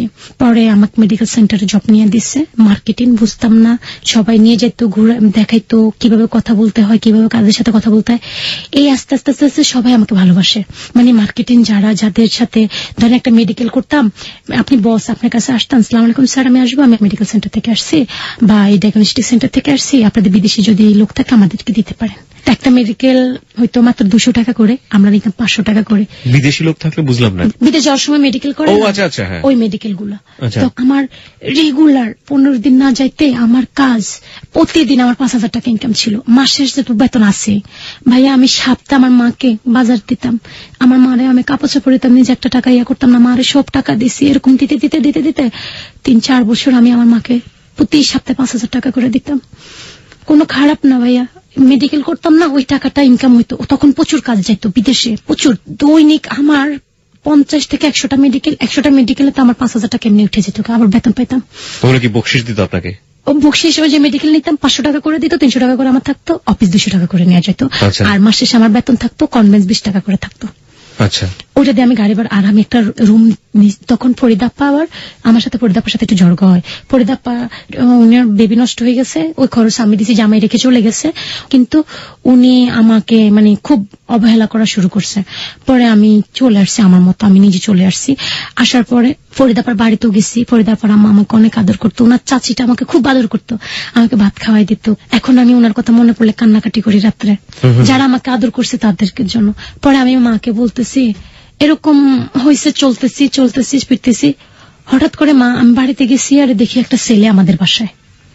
সবাই আমাকে এমনি ফোন করে বলে লতা তোদের বাসায় একটা ছেলে আসে, মনির, চাঁদপুর বাড়ি, তোকে বাসায় আসে কে? আমি বিশ্বাস করি নাই। আমার মা বুঝি ভালো হয়ে গেছে, আমার মা বুঝি এরকম করবো আবার। আমি বাড়িতে গেছি আর দেখি ও রাতের কি ব্যাপার, আমি যাইতে যাইতে রাতে 10টা বেজে গেছে, ও আমার রিসিভ করতে আসছে। আপনি কে? বলতেছে আমি মনির। পরে ও আমার বাসায় যাইতেছে না, রাতে 2টা পর্যন্ত আমাদের বাসায়। দিয়েছি একটা ধমক, আপনার কি লাজ লজ্জা কিছুই নাই? আমাদের বাড়িতে আপনি থাকেন কেন? আমার বাসায় আসছেন কেন? আমি একটা মেয়ে মানুষ না? আপনি আমাদের বাসায় আসছেন কেন? ও রাগ করে চলে গেছে। পরের দিন আবার আমি রাত্রে ঘুমাইতেছি, ও এসে আমার শরীরে হাত টাচ করছে, আর আমি চিৎকার দিয়ে ওটা ঠাস করে, আমার হাতে যুদ্ধুর হাত ছিল, আমি ধাম করে একটা মাইরা দিচ্ছি। আর আমার মা পাশের রুমে তাইতে কয় কি সেমন করিস কে, ওর সাথে তোর বিয়ে দিমো? আমি তো একসময় প্রেম করছি, তো বাসু কাকার সাথে আমার সাথে সম্পর্ক ছিল না, আমরা তো প্রেমের আগে অনেক কিছু করছি বিয়ের আগে, তাই আমরা তো আমাদের নিজের মতো নিজে হয়ে গেছি। আমি মনে মনে আপনি কি ছিলেন এটা আমার জানা আছে, মনে মনে বলতাম। আমি এমনি খারাপ একটা বাসা, ভাইরও আমার বাসার থেকে এখন বাইরে বেরোলে আমি চলে যাবো। পরের দিন ডাক করে জিত করে চলে আসছি ঢাকায়। মা 2 দিন পরে অসুস্থর কথা বললে আমাকে আনছে, আবার মরে যাবো মা মরে যায়। আসছি, আমার কথা শুনে না দেখা ভাইয়ের কথা বলতেছে, ভাই অসুস্থ, তা ভাই লাগে আমার টান বেশি, ভাইয়ের কথা বললে আমি চলে আসবো, ছুটে আসবো। ভাইয়ের কথা কইছে, আমি চলে আসছি। আসার পরে এখন মা পরের দিন রাত্রে এক হাতে বিষের বোতল, আর এক হাতে আমার ভাই, আর মনির হাতে দড়ি, বলতেছে তুই যদি মনিরে বিয়ে না করস তাহলে আমি বিষ খামো, আমার পোলারও বিষ খামো, আর নাহলে আমি বিষ খামো, তোর ভাই এতিম হইব। এখন আমি তো কান্নাকাটি শুরু করছি, আমার মা মরে গেলে আমার ভাই তো এতিম হয়ে যাবো, আমি কার কাছে যাবো? মা ডাকবো কারে? ভাই তো এতিম হয়ে যাবো। ও তুই তো তোর ভবিষ্যৎ চিনা নিছিস, তুই তো নিজের রাস্তায় রাস্তায় ঘুরতে পারবি, আমার ছেলের কি হইব? পরে এগুলো বিবেচনা করে মার মুখের দিকে তাকায় একবার, ভাইয়ের মুখের দিকে তাকায় একবার, পরে জোর জবরদস্তি করে রাজি হয়েছি। পরে 20টা দিন ছিল, নিয়ে গেছে বিয়ে পড়াতে। রফিক কাকা জানি না শুনতেছে কিনা, রফিক কাকা বিয়ে পড়াইছে। রফিক কাকাটা কে? এটা হলো কাজী বলে না? আচ্ছা, কাজী, ওইটা উনি। রফিক কাকা বলতেছে লতারে তো জীবনে 2টা ঝড় বয়ে গেছে, আবার বিয়ে করবে? আমি কাকা মা মরা যাবো, কাকার আবার ঘুষ জানি না, আমি দেখি নাই আর কি, কাকার কেমনি কেমন জানি পটাই ফেলছে ওরা। মনির আছেন আমার যেটা আমার অ্যাফেয়ার ছিল, ওর বাবা ছিল, আমার কামাল কাকা ছিল, মনিরের ভাই কবির ছিল, ওরা সবাই ছিল। আমি আনছি, মানে আমার এই কাবিন নাম্বারটা আমার কাছে আছে, আর কিছুই নাই। এটা আমি বলতেছি, আপনি দেখতে পারবেন, ওইটার মধ্যে যাতে সাইন আছে ওরা ছিল। তারপর ওরা সাইন দিছে, বিয়ে হয়েছে। আমি তো কান্না কাটি করতে করতে আমার তো জীবন একটা ঝড় হয়ে গেছে। পরে ভাইয়ের মুখের দিকে তাকে আবার বিয়ে বসছি। বিয়ে বসার পরে বাসরের দিন আমাকে 50 টাকা দেয়। 50 টাকা দেয়, তো আমার মাঠ থেকে না, আমার মাঠ থেকে আমার টাকা নিয়ে আমার বুঝে হাসতেছি। হাজবেন্ড? হ্যাঁ। কাবিন নামাতে কত ছিল? আমার ভাইয়া 2 লাখ টাকা মনে হয়, আর দেনমোহর আর 20,000 টাকা কষে দিস, অল্প দেয় নাই। এটা মিথ্যা কথা লিখছে, নাহলে তো বিয়ে হবে না। এই মনির ছেলেটা কে ছিল? মনির ছিল চাঁদপুরের, ফার্নিচারের কাজ করতো। আপনাদের এলাকায় কি করতে গিয়েছিল? আমাদের ফার্নিচার, আমাদের এলাকা, আমাদের দোকানে ফার্নিচারের কাজ করতো। আপনাদের দোকান ছিল? আমাদের দোকান ছিল, এবং কি ভাড়া দিত আমার মিজান ভাইয়ের কাছে। মিজান ভাইয়ের মিস্ত্রি এই মনির। মানে দোকানটা আপনাদের? হ্যাঁ, ভাড়া নিয়ে। মিজানটা কে ছিল? মিজান আবার পূর্বের বাড়ির আমার একটা জায়গা ভাই ছিল, তার কাছে আপনি দোকানটা ভাড়া দিতেন, আর উনি ওনার মিস্ত্রি ছিল হচ্ছে মনির, যার সাথে আপনার মার রিলেশন? না না, মার সাথে রিলেশন কি, আমাদের বাসায় আসতে যেত। এখন সবাই এটাই ধারণা করছে যে আমার মার সাথে ওর সাথে রিলেশন দেখে মা কুল পায় না দেখে আমার বিয়ে পড়ে দিছে। এটাকে আমাদের বাড়ির সবাই বলছে এই কথা। প্রথম ঘটনাটাও আমরা একই রকম দেখলাম, দ্বিতীয় ঘটনাটাও আমরা একই রকম দেখলাম, এবং দ্বিতীয় ঘটনাটা একটু ডিফারেন্ট পেয়েছে, কারণ দ্বিতীয় ঘটনাতে আপনার মা চেয়েছিল এক ধরনের সম্পর্ক করার জন্য সুমনের সাথে, কিন্তু সেটা সে পারেনি। আর তৃতীয় ঘটনার ক্ষেত্রে আমরা একই রকম জিনিস দেখছি। এটা আপনার কাছ থেকে আমরা শুনছি। বাকি যেটা সেটা হচ্ছে ওপরওয়ালাই ভালো জানেন কতটুকু সত্য, কিন্তু সবচেয়ে বড় যেটা ব্যাপার, একের পর এক যে সন্তানের প্রতি এই অন্যায় আচরণগুলো, সেগুলোতে একটা জিনিস মোটামুটি এতক্ষণে পরিষ্কার হয়ে গিয়েছে, সেটা হচ্ছে ও আসলে নিজের সন্তান ছিল না। প্রিয় শ্রোতা, আমরা আজকে লতার জীবনের গল্প এখানে প্রচার করছি, এবং আমরা বিশ্বাস করি সমাজে এরকম অনেক লতা আছেন যারা কোনো না কোনো ভাবে ফ্যামিলি ভায়োলেন্সের শিকার। আমরা এটাও বিশ্বাস করি যে ও যেটা বলছে সেটা মঙ্গল গ্রহের গল্প নয় বা ভিন্ন গ্রহের গল্প নয়, এই বাংলাদেশেই ঘটে থাকে এরকম গল্প। হ্যালো 8920-তে বিভৎস গল্প, বিভীষিকার গল্প কোনো না কোনো ভাবে উঠে এসছে। আমরা আজকে যে লতার জীবনের গল্প এখানে প্রচার করছি, সেই জীবনের গল্প থেকে আপনি কি শিখবেন সেটা আপনি হ্যালো 8920 শেষে গিয়ে নিজেকে প্রশ্ন করলে উত্তরটা পেয়ে যাবেন। লতা, আমরা আবারও ফিরছি। মনির আপনাকে মাত্র 50 টাকা দিয়েছিল বাসরাতে। কেন দিল এটা? বাসরাতে কিছু একটা দিতে হয়, যে আংটি দেয়, কিন্তু সুমন আমাকে একটা রিং দিছে। সুমন রিং দিয়েছিল, আর মনির আপনাকে একটা 50 টাকার নোট দিল। আপনার তখন বয়স কত? 19-18। তার মানে আপনি তখন প্রাপ্ত বয়স্কা, যেটা বলে বাংলাদেশের বিবাহ 19 হবে, 18 কিংবা 19। ঠিক আছে, আমরা ধরলাম বিবাহের বয়স হয়েছে আপনার তখন। ওকে, তারপরে দিছে। আর এরপরে আমি 2 দিন পরে ঢাকা চলে গেছি। সবাই কানাকষা করতেছে, নিজে না পাইরা খোকার সাথে একবার ইয়া করছে, এখন আবার এই সাথে মাইয়ার বিয়ে দিয়ে দিছে, এগুলা বলতেছে। আমি চলে আসছি, এরকম চলতেছি আমার মিম পেটে আসছে। মিম মানে আপনার মেয়ে? যখন আমি মাকে বলছি, মা আপনি কি মনিরকে নিয়ে ঢাকায় ফিরেছেন নাকি? মনির আমাদের বাড়িতে থাকতো। এখানে আবার একটা কথা বলো, মা যেখানে থাকতো ওখানে মনির থাকতো, একসাথে থাকতো। সবাই আমাকে ফোন করে বলতো, লতা তোর মা আর মনির এক বিছনায় শুয়ে থাকে কে? আরে ওকে, আপনার বাবা তখন দেশের বাইরে ছিল। এদিক দিয়ে বাবার কাছে তো আমার নামে অনেক খারাপ খারাপ কথা বলতেছে মায়। পরে আমি বিশ্বাস করতাম না, আমি দূর, মা বুঝি এরকম করবো, ভালো হয়ে গেছে আমার মা। এদিক দিয়ে আমি ঢাকা মিম প্যাডে করে চাকরি করি, মাকে টাকা পাঠাইতেছি, সারা মার্কেটে ঘুরি।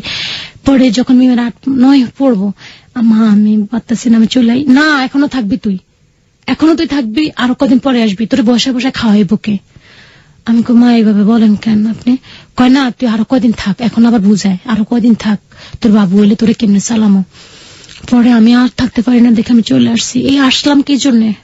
একদিন ভালো ছিল, 2 দিনের পর থেকে মনির আমার কাছে ঘুমায় না। কিরে মনির, আমি তোর বউ না? তুই ওই রুমে যে 2টা-3টা পর্যন্ত আমার মার সাথে গল্প করে, রাতের অন্ধকারে মশারির নিচে। তো আমি একটা মানুষ অসুস্থ থাকলে না যায়, তুই প্রতিদিন মার কাছে যে ঘুমাস কি লেগা? আর আমার একটু কিছু দেয় না, আমি একটু শখ লাগলে এটা খামু, এটা দেয় না। কিন্তু আমার মা আবার ওই জিলাপি খেতে মন চাইলে আইনার জিলাপি খাওয়াইতো। যেটা করছে ওটা বলবো, মানে একটা আমি জিলাপি, মা আমার আজকে না জিলাপি খাইতে মন চাইছে, আনতো। মিম পেড়ে থাকতে এটা খাইতে মন চাইছে, খাওয়াইতো। আবার মনির অনেক সময় টুকিটাকি জিনিস খাওয়াইতো, তো ভয়ে বলতাম না যদি মারে। এরপরে আমি যদি ডাক দিতাম, মা এসে আমার মারা শুরু করতো। ও আমার রুমে ঘুমাইতেছে, তোর কি হয়ে গেছে, এমন করতেছিস, তোর শরীর অসুস্থ না? মারতো। মার কি কত প্রকার, যেমন লাতি, কিন্তু মনিরে মারতো না। মনিরে মার থেকে শিখতেছে কিভাবে মারবে আমাকে, এটা শিখতেছে মনিরে। মা কথার সাথে সাথে মানে কোনো কথা পড়তে পারতো না মাটির মধ্যে, মনিরে নিয়ে কোনো কথা বলতে পারতো না, মা ধরে মারতো আমারে। এই নিম প্যাডে অবস্থায় 2 মাস ছিলাম বাড়িতে। 2 মাসে আমার পিঠে আমার মা কত যে মায়ের আর কত আতুরার বাড়ি, আমার যে আমার মিম খাওয়ার থাকার অবস্থা আমি পাইছি বলে লাভ নাই ভাইয়া। পরে মিম হয়েছে, মিম হওয়ার পরে আমার বাবা রোজার ঈদের পরে না রোজার আগে জানি আমার বাবা আসছে, আমার এটুকু মনে নাই। আবার এদিন বাবা আসার পরে মা এখন মনিরের সাথে কথা বলা বন্ধ করে দিছে। মানে এক ধরনের নোয়াখালীর ভাষা আছে, ও গোব পদ্মা নিশি দুয়ারের তলে মুস্কি হাসি, মানে এতদিন তোমার সাথে আমার সাথে সম্পর্ক ছিল, এখন তুমি আমার দেখে ভাসুর হয়ে গেছি আমি তোমার, তুমি আমার দেখে দরজার নিচে লুকাও কে, এরকম ধরনের কথা আর কি। তো মনিরা বলতেছে কি ব্যাপার মা, আপনি সারাক্ষণ আমার সাথে থাকতেন, আমাকে ছাড়া আপনি বুঝতেন না, আপনার ছাড়া আমি বুঝতাম না, ভাত খেতে গেলে আপনি, লতা আমার বউ ছিল, তারপর আমি লতার এত কেয়ার করতাম না, আপনার যতটুকু ভালোবাসতাম আমি, কিন্তু আমি ওনাদের কোনোদিন খারাপ দেখি না ভাইয়া। একসাথে ঘুমাইতে দেখছি রাতের অন্ধকারে, কিন্তু কোনোদিন ওদের একটা খারাপ কোনো কিছু দেখি নাই। একসাথে জাস্ট শোয়া দেখছি, কিন্তু খারাপ দেখি নাই কোনোদিন আমি। পরে আমি মিম হয়ে গেছে, বাবা আসছে, আসার পরে মা লাগছে মিমে, মা কথা বলে না দেখে মনির আমার লগে লাগছে জর্গা। মা রাঙ্গুঞ্জ গেছে আমার 26 আমার বাইরে নিয়ে, আর বাবা সহ রাঙ্গুঞ্জ গেছে, মামার বাসায় গেছে। আসার পরে আমার মনির আমার এরকম পিঠ হাত দিছে কাঁচা শরীরে, যে ডাইনিং টেবিল ফিক্কা মারছে আমার এই জায়গা বেড়ায়, তলফেট বেড়ায়, তারপরে ভাত খাজে স্টিলের বল ফিক্কা মারছে এই জায়গা বেড়ায় পড়ছে, আমি সেন্সলেস হয়ে গেছে। পরে মা আসছে, জ্ঞান ফিরছে, সবাই মিলে জ্ঞান ফিরেছে। আমার সুরাইয়া আমার বাস্তি, ও আমার জ্ঞান ট্যান ফিরেছে। এদিক দিয়ে মিম ফেটে থাকতে আমার মা মন্দিরের লগে, আমি মনে ডাক দোয়াই দিতাম দেখা, খাটের পায়া আছে না, খাটের পায়া দিয়ে আমার মাথায় কত সুরাইয়া দেখছে আমার মাথার বাড়িগুলা, সুরাইয়া আমাকে বাড়ি দেয়, সুরাইয়া শুধু চোখে দিয়ে ফানি কান্দে, শুধু সুরাইয়া কান্দে। আপনি এমন করেন কে, ওরে নিয়ে কাকে ফুফুরে নিয়ে এমন করেন কে, ফুফু তো মরা যাবে, আপনি এমন করেন কে, একটু এই বাড়িতে সুস্কিলে বাইরে হাইকার মাইয়া যে মানে হাকিম আর কি, হাইকার মাইয়া করতো, হাইকার মাইয়া যে বড় হয়ে গেছে এভাবে বলতো, বকা চোকা দিত, তো মাইয়া ডরাইতো নামগো বাসা দাঁড়িয়ে গেছে। ও মিম হওয়ার সময় আমার মা একটা সাইরানা পয়সাও দেয় নাই আমাকে, মানে আমার এই মাইয়া গরম হলে মরক, আমি সাইরানা দিব না, হাসপাতাল নেওয়ার দরকার নাই, কিন্তু এমনি ও মিঠাই পড়া গামছা পড়া এগুলাই না দিছে, কষ্ট করছে এদিক দা। আবার মিম হয়েছে, আরে মিমের নিয়ে ডাক্তারের কাছে গেছে, কষ্ট করছে এদিক দা, কষ্ট করছে আমার মা, নাতিনের জন্য খুব কষ্ট করছে। নাতিন দেখি সুন্দর ওই যে ছাগলের যে ইয়াটা ওটা ইয়া করে কপালে ভুরুর উপরে দিত ভুরু গজানোর জন্য, তখন বাবা আসেনি, বাবা আসার আগে এই ঘটনাগুলা। তারপরে মনের মিমের দিকে ফিরেও তাকাইতো না, মেয়ে হয়েছে দেখে। তারপরে যাক বাবা আসছে, আসার পরে মনিরের সাথে তো ঝড়গা, মনির আমার মারছে, মারার পরে বাবা মা রাগঞ্জি থেকে আসে আজিগায় এগুলা করছে কে, তা আমি মা আমি না, ও আপনার কানে উঠতে গেছি, আরে সব পড়ে গেছে, এই মা দিছে বকা, মানে অনেক বিশ্রী বিশ্রী বাসায় বলতেছে আর কি, এটার ঘরে রাখলে আমার ঘর ভিত্তি করে, ঘরের ভিতরে কি জানি টোকা মনে করে রেখে আমরা কি খাইয়া ফেলি। এরপরে সুরাইয়া কয় কি, আপনারা পাগল হয়েছেন, ফুফুরে মনির কাকা কাকা বলতো, ফুফাজি বলতো না, মনির কাকা মাইরা এরকম করছে, এই ঘরের এলোমেলো করছে, আপনি জানেন আপনার মেয়েদের কিরকম চড়ছে, কয় কিরকম, আপনারা যেরকম সরেন এরকম মাইয়ারে সরছে, মানে পাড়াইছে আর কি, এই তলফেট বার লাত্তি উষ্টা। এরপরে বাবার সাথে মনিরের লগে কি কি তর্ক হয়েছে, মনিরে বাড়ি করে দিছে। বাড়ি করে দেওয়ার পরে আমি আমার বাবার বাড়ি ছিলাম, আমার বাবা কত মিথ্যা কথা আমার মা আমার বাবার কাছে বলতো, আমার মায়ের একটু কানছে, আমার মাই ফাটাইছে আমার ফুফু বাড়িতে, আর ফুফু ওই যে আবার ফেয়ার ছিল যে মনিরের মার কাছে ফাটাইছে, ওই মনিরে ফোন দিছে, আমার হাজবেন্ড মনিরে ফোন দিছে, ওর সাথে কথা বলতাম। এদিক দিয়ে আমার বাবা আমার মেয়ে কানতেছে দেখে আমার কয় কি পায়খানা দিয়ে মুখ টুক সব ভরাই ফেলছে। আমি এসে দেখি হুদা কোনো কিছুই নাই। আমি বাবা এত মিথ্যা কথা বলেন কি লাগা, এটা বলছি দেখে আমার মামার মারছে। এরপর আমি ঘর ঝাড়ু দিতে গেছি, আমার বাবা কয় শোন এদিকে, আমি বলেন কয় করছে, কিন্তু আমার বাবা একসময় আমি যদি দুধ ভাত খেত আমার লাগে অর্ধেক রেখা দিত ছোটবেলায়, এটা বাবা আসছি তো বাবার এটা আদর করবার না, আসো বাবার এটা আদর করো। আমার বাবা একসময় করতো এগুলা, ভাই হওয়ার পর থেকে আর করে নেই, ভাই হওয়ার আগে এরকম আদর করতো আমারে। বলতেছে তুই আমার মেয়ে না, তোর আমরা পালক আনছি, তোর জন্মের কি ঠিকানা আমি জানি না। মা বলতেছে ওরে তো আমরা ডাস্টবিনের থেকে কুড়াই পেয়েছি। আমাকে কি বলেন এগুলো আমারে, পরে করতে এক্ষণ এই মুহূর্তে আমার বাড়ি থেকে বাইরে যাবি। আমাকে আমি কই যাবো, আমি হাঁটতে পারি না, আমার ব্লাড এখনো ঠিক মতো ইয়া হয় না, আমি যাবো কই, এক্ষণ এই মুহূর্তে বাইরে যাবি, আর যাবো কই। তাই ওই সুরাইয়ার বোন পান্নারে আমার সাথে দিয়া দিছে, আমার মা 1 টাকাও দিব না। পরে আমি আমার ওই ঢাকায় ফোন দিছি, আমার অফিসের ওদের কাছে ফোন দিছি, আরে ওরা একজন আমাকে 2500 টাকা দিছে বরিশালের থেকে, আর একজন ঢাকার থেকে দিছে 1000 টাকা। এই 3000 টাকা লই আমি নিয়ে কোলে কইরা পরের দিন এই বাপের গছ ছাড়তে, এই যে গছ ছাড়ছি, আজও ছাড়ছি, কাইলো ছাড়ছি, আজ জায়গা দেয় নাই। গেছি ঢাকা চলে আসছি, কই যাবো। সেলিনাপারে ফোন দিছি, এর আগে 2 দিন সেলিনাপার কোনো খোঁজ পাই না। খিদা এরপরে মাইয়ার 2 মাইয়ার কি এখন 2টা মেয়ে, একটা ওই কাজের মেয়ে কিশোর, ওর আমি ফুফাত ভাইয়ের মেয়ে, আমারও মেয়ে। ওর এক পাশে রেখে মাইয়ারে ওর কোলে দিয়ে ইট ভাঙছি, সোনিয়াকরা ইট ভাঙা 2 জনের মুখে ভাত দিচ্ছি, আমি নিজে খাই নাই, অল্প কয়টা খাইছি। ওর পাউরুটি কিনা দিছি, মাইয়ার দুধ, মাইয়ার দুধ খাওয়াবো কোথেকে। এরপরে 2 দিন পরে আপা ফোন ধরছে, আমার একটা আপা, সেলিনা আপা, ওনার ঋণ আমি শোধ করতে পারবো না। সেলিনা আপারে ফোন দেখো, আপা আমার এই অবস্থা, আমার ডিউটি হয়েছে, আমার একটু ঘরে জায়গা দিবি তোর, কত এক্ষণ চলে আমার বাসায় আইসি, আর একটা রুম ছাইড়া দিছে, কল তুই আমাদের সাথে খাবি। আমি কাপা, আমি তো সারাদিন বাইরে থাকবো, থাক, আমার এত টাকা নাই আপা, আমি খাবো না।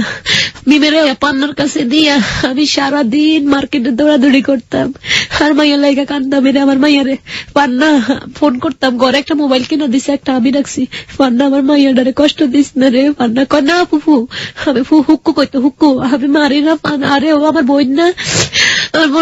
আমি আমার পরে জামা না, সেরা জামা, স্যান্ডেল পায়ে, আমি জানি না মিজান ভাই আর জাহিদ ভাই আরো আমাদের ট্রাভেলস এর কিছু কিছু মালিকরা শুনতেছেন কিনা, ওনারা আমার বিমের দুধের টাকা দিছে, যাই ভাই আমার মাইয়ারে পাশে না, আমার কিছু আল্লাহর হস্তে টাকা দেন। সবাই মিলে আমার কিনে তোদের সিনা জামা, এক ভাইয়া আমার জামা কিনা দিছে, কাটা 3 পিস কিনা, আরেকজনে জুতা কিনা দিছে, আরেকজনে আমার মাইয়ার দুধ কিনা দিছে। লাজ করতাম না রে, আমি যদি লাজ করি আমার মাইয়ার দুধ দিব কোথেকে?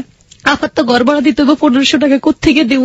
দুপুরে খাইতাম না, ওই টাকা জমা করে রাখতাম, আর মাইয়ারে রান্না করে দিয়ে, আর বিমের একটু কোনোদিন একটু সুজি খাওয়াইতাম না। 1 কেজির 800 টাকা পট, এই 800 টাকা জোগাইতে জোগাইতে আমার দাঁত 3টা ভাঙতো। ভিক্ষা করতাম, দিনের চারকি করতাম, আর বোরকা পয়রা পয়রা সবার অফিসে যাই ভিক্ষা করতাম। আমার মাইয়াডারে আপনারা বাঁচান, আমার মাইয়াডারে বইরা যাবো, আমার বিমেরে বাঁচান। এই আস্তে আস্তে আস্তে আস্তে আস্তে উঠছি, উভয়ছি একটু। এরপর সবাই অবস্থা দেখে সবাই আবার আমার বেশি কাজ দেওয়া শুরু করছে, মেডিকেলের কাজ দেওয়া শুরু করছে, কাজ চলতেছে। কাজ দিয়ে আমি মাইয়ের দুধ টুধ চালাইতেছি, নিজেও কষ্ট করতেছি, খাইতেছি, কিন্তু দুপুরবেলা আমি খাই নাই। রাত্রে এসে দুগা খাইতাম, আর সকালে দুগা খাইয়া যেতাম, দুপুরে খাইতাম না। কেউ যদি খাওয়াই তার কেউ 100 টাকা দিত, কেউ 50 টাকা দিত, এরকম চলছে। মাইয়ারে চালাইছি, মন্দিরে ফোন দিছি, আমি কই যা হবার হয়ে গেছে। ও এর মাঝখান দিয়া আমার বাড়িতে আরেকবার গেছি, এই শেষ যাওয়া গেছি, বাজার টাজার করে নিয়েছি, মাল লাগা নিজে খেতে পারি না, মা বলছে বাজার দিত, পরে অফিস থেকে অ্যাডভান্স নিয়ে বাজার নিয়েছি, যাই পারছি নিয়েছি। এরপরে আমার মার পান্নারে দেয় নাই, দিচ্ছে আমার একটা স্বাস্থ্য বোন জোসনা, ওর মা আবার ওর একটু মারতো, তো আমার লগে দিয়ে দিছে। আমি মা ওরে দিয়ে না, আমার বড় খালামাকে বাড়িতে দিয়েছে, আর খালামা দৌড়ানি দিয়েছে, ছোট মামার বাসা দিয়েছে, মামা দিছে দৌড়ানি। পরে রামগঞ্জ কার বাসায় রাখছে, পরের দিন আমার সাথে দিয়ে দিছে ঢাকায়, আমার মেয়ে নিয়ে চলে আসছে। এই শেষ আসা আমার বাবার বাড়ির থেকে আইসা। এরপর 2 দিন আমার বাবা আবার কয় কি তুই স্বামী চাস? আমাকে ডাইকা বলতেছে তুমি কি স্বামী চাও না বাপ মা? স্বামীকে 2জনই চাই, কেন 1জন বাইসা নিতে হবো? তা আমি কই আমার তো জীবনটা নষ্ট করছেন, আমার একটা মাইয়া আছে, থাক আপনারা যদি আমার কাছে যদি না আসেন তাহলে আমার স্বামীটা আমার কাছে দেন। এই মুহূর্তে আমার বাসার ধারে কাছে আর ঢুকবে না। আমার বাবা কয় বাইরে যাবে, মানে আমার বাবা তো একবারে চলে আসছে, এখন একবারে বাড়িতে বাইরে চলে যাবে। যাক গেছি, খাইসা বলতেছি, আরে মানে জোসনারে বলতেছি, ওর নাম জোসনা ছিল, আমি ঢাকাইসা শিমলা রাখছিলাম। সবাই আমাকে বাড়ির থেকে হুমকি দুমকি দিতেছে, জোসনারে নিয়ে কোথায় ঢুকাইছস, খারাপ কাজ করাইতেছস। এই জোসনাটা কি ছিল? জোসনা আমার স্বাস্থ্য বোন ছিল। ওকে কেন দিল আপনার সঙ্গে? ওর মা ওকে একটু মারতো টারতো, তো ওই মেয়েটাও আবার চলে আসার জন্য একটু রাজি ছিল, গার্মেন্টসে কাজ করবে বলে, তাই ওকে আমার সাথে দিয়ে দিছে। আচ্ছা একটা জিনিস আমি জানি, যখন আপনার বেবিটা হয়ে আপনি ঢাকায় চলে আসলেন, তখন তো মনিরের আপনার সঙ্গে আসার কথা না? মনিরের বাপের বাড়িতে, মনিরের সাথে কোনো কানেকশন আমার ছিল না, ও রাখেনি। পরে আমি এটা কি আপনার মেয়ে হওয়ার জন্যই? না না, তাহলে ওই যে মা বাইর করে দিচ্ছে, সেই জন্য রাগ করে আপনার সঙ্গে যোগাযোগ করে নাই। আচ্ছা, পরে ওখান থেকে মা ওই যে জোসনারে বলছি, বা বোন যতদিন মেয়ে বড় না হইব ততদিন তুই আমার বাসায় থাকবি, এরপরে তোরা আমি মেয়ে বড় হয়ে গেলে ও দাদির কাছে আমি দিয়ে দিব, তুই চাকরি করতে পারবি, এই কথা আমি বলে আসছি। বলার পরে তো বলছে আচ্ছা ঠিক আছে আপা, ঠিক আছে। তারপরে জোসনা আমার কাছে ছিল, ওর নাম শিমলা রাখছি, সানার পাড় থাকতাম। সানার পরে একটা 1500 টাকা দিয়ে একটা রুম ভাড়া নিছি, বস্তির মতোই ধরতে গেলে। এখন আমি মনিরে বলতেছি তুমিও রুজি করো, আমারও কিছু দিও, আমি তো মা বাপ সাইডে আছি। মনিরে আমারে আচ্ছা ঠিক আছে দিমু, এটা কই আমার একবার শুধু 800 টাকা দিছে ঘর ভাড়া, আর আমার কোনো টাকা দেয় না।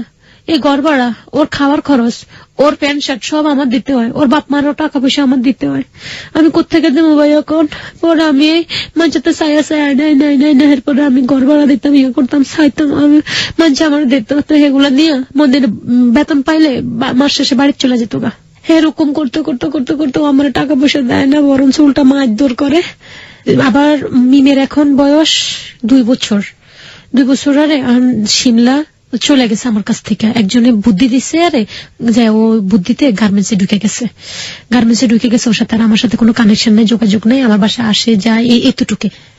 এরপরে মনিরে আমার মিমের বাড়িতে দিয়ে দিছি, বাড়িতে নিয়ে গেছি। আরে এরপর আমার শাশুড়ি কয় ঠিক আছে তুই চাকরি কর আর মিম আমার কাছে থাকবো। ওকে রাখেন, মাস শেষে খরচ দিস। ঠিক আছে দিমু। মাস শেষে মায়ের খরচ দিতাম, এদিকে মনিরে বরণ পোষণ দিতাম, এদিকে নিজের ঘর ভাড়া দিতাম। ভাই কিছুতে কিছু হইতো না।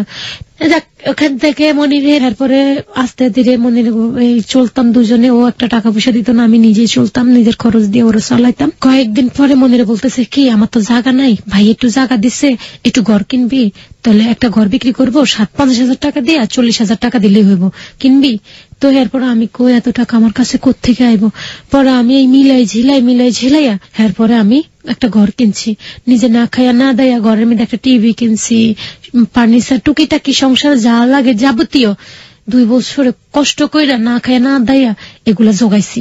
ওই যে মেডিকেলে চাকরি কইরা। আচ্ছা আমি একটু জানি সেই সময়টাতে মনির হচ্ছে তার নিজের বাড়িতে না, আমার কাছে থাকে। তখন মনির আপনার কাছে থাকে এবং সে বসে বসে খায়। হ্যাঁ বসে বসে খেত। সবাই কইতো কি মানে বিশ্রী ভাষা বাদুনি যায় রুজি করতো, বাদ্যা ঘরের মধ্যে বইয়া বইয়া খায়। ও বসে বসে খেত, মানুষের কথা শুনতো। জ্যোৎস্নাও না, জ্যোৎস্না ছিল না, জ্যোৎস্না চলে গেছে। যখন চলে গেছে মিম আমার শ্বশুর বাড়িতে। মানে আপনি কাজ করতেন, ছেলেটা ঘরে বসে বসে, আপনার হাজবেন্ড বসে বসে খেত।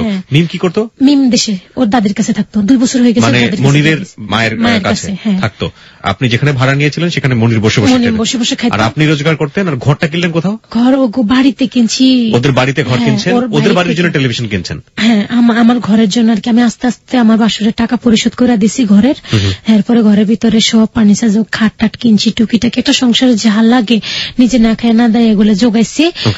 তারপরে জাগানোর পরে মনিরে কোনোদিন কয় না যে এটি গড়বড়। আর বরঞ্চ ওখানে মানে আচ্ছা অনেকগুলো বাসা না, সবাই মিলা বসলে মনির আমার বদনাম করতো, কইতো ওর মা ওরে মারতো, এরকম বেয়াদপা ছিল, এগুলা কইতো। একদিন আমি বাথরুমের মধ্যে এসে শুনি এগুলা বলে। আমি আরে ওর লেগে আমি এত কিছু করি, নিজে না খাই ওরে খাওয়াই, ওর লেগে ঘর কিনছি, এগুলা করছি, ও আমার এত কষ্ট দিতে পারতো। এরপর ও বাড়িতে গেছে, বাড়িতে যাই কয় কি লতা তুই চলে আমগো বাড়িতে, আমি রুজি করবো, তুই খাবি। আমি যা খা। আমার ডাইল ভাত দিল ভাই, আমি খামো, আমি রাস্তায় আমি আর কাজ করবো না, এটা বলছি। আমি গেছি ভাইয়া 15 দিনও যায় না, আমার শাশুড়ির লেগে আমি দুধ কিনে নিয়েছি, শাশুড়ি খাইবো। 10 দিনও যায় না, আমার শাশুড়ি কয় কি খারাপ বাসায় নষ্ট মেয়ে এনে উঠাইছে, 4-5 আঙ্গিলা বিয়ের মাইয়া উঠাইছে, ইয়া করছে। যে দেখতো যাই দেখতো এটা বিয়ে হয়েছে 3-4টা, এটার আমার পোলা এক বড় পোলা বিয়ে করছে, এটা শরম নাই, এটার গিন নাই। আমার শাশুড়ি যা বলতো, সকালে উঠতাম, উঠা ফজর নামাজ পড়লো দোষ, সোরে নামাজ পড়ে। আমার একটা ননস থাকে, ননসে কইতো কি, ননসে প্রতিদিন আমার বিচার করতো, এরা প্রতিদিন আমার লোকে সকালে আমার বাসুরা সবাই মিলে বাইরে যেত, আর ওরা আমার লোকে জড়গা লাগতো, সবাই মিলে জড়গা লাগতো আমার লোকে। আমার শাশুড়ি আর আমার বড় ননস জড়গা লাগতো।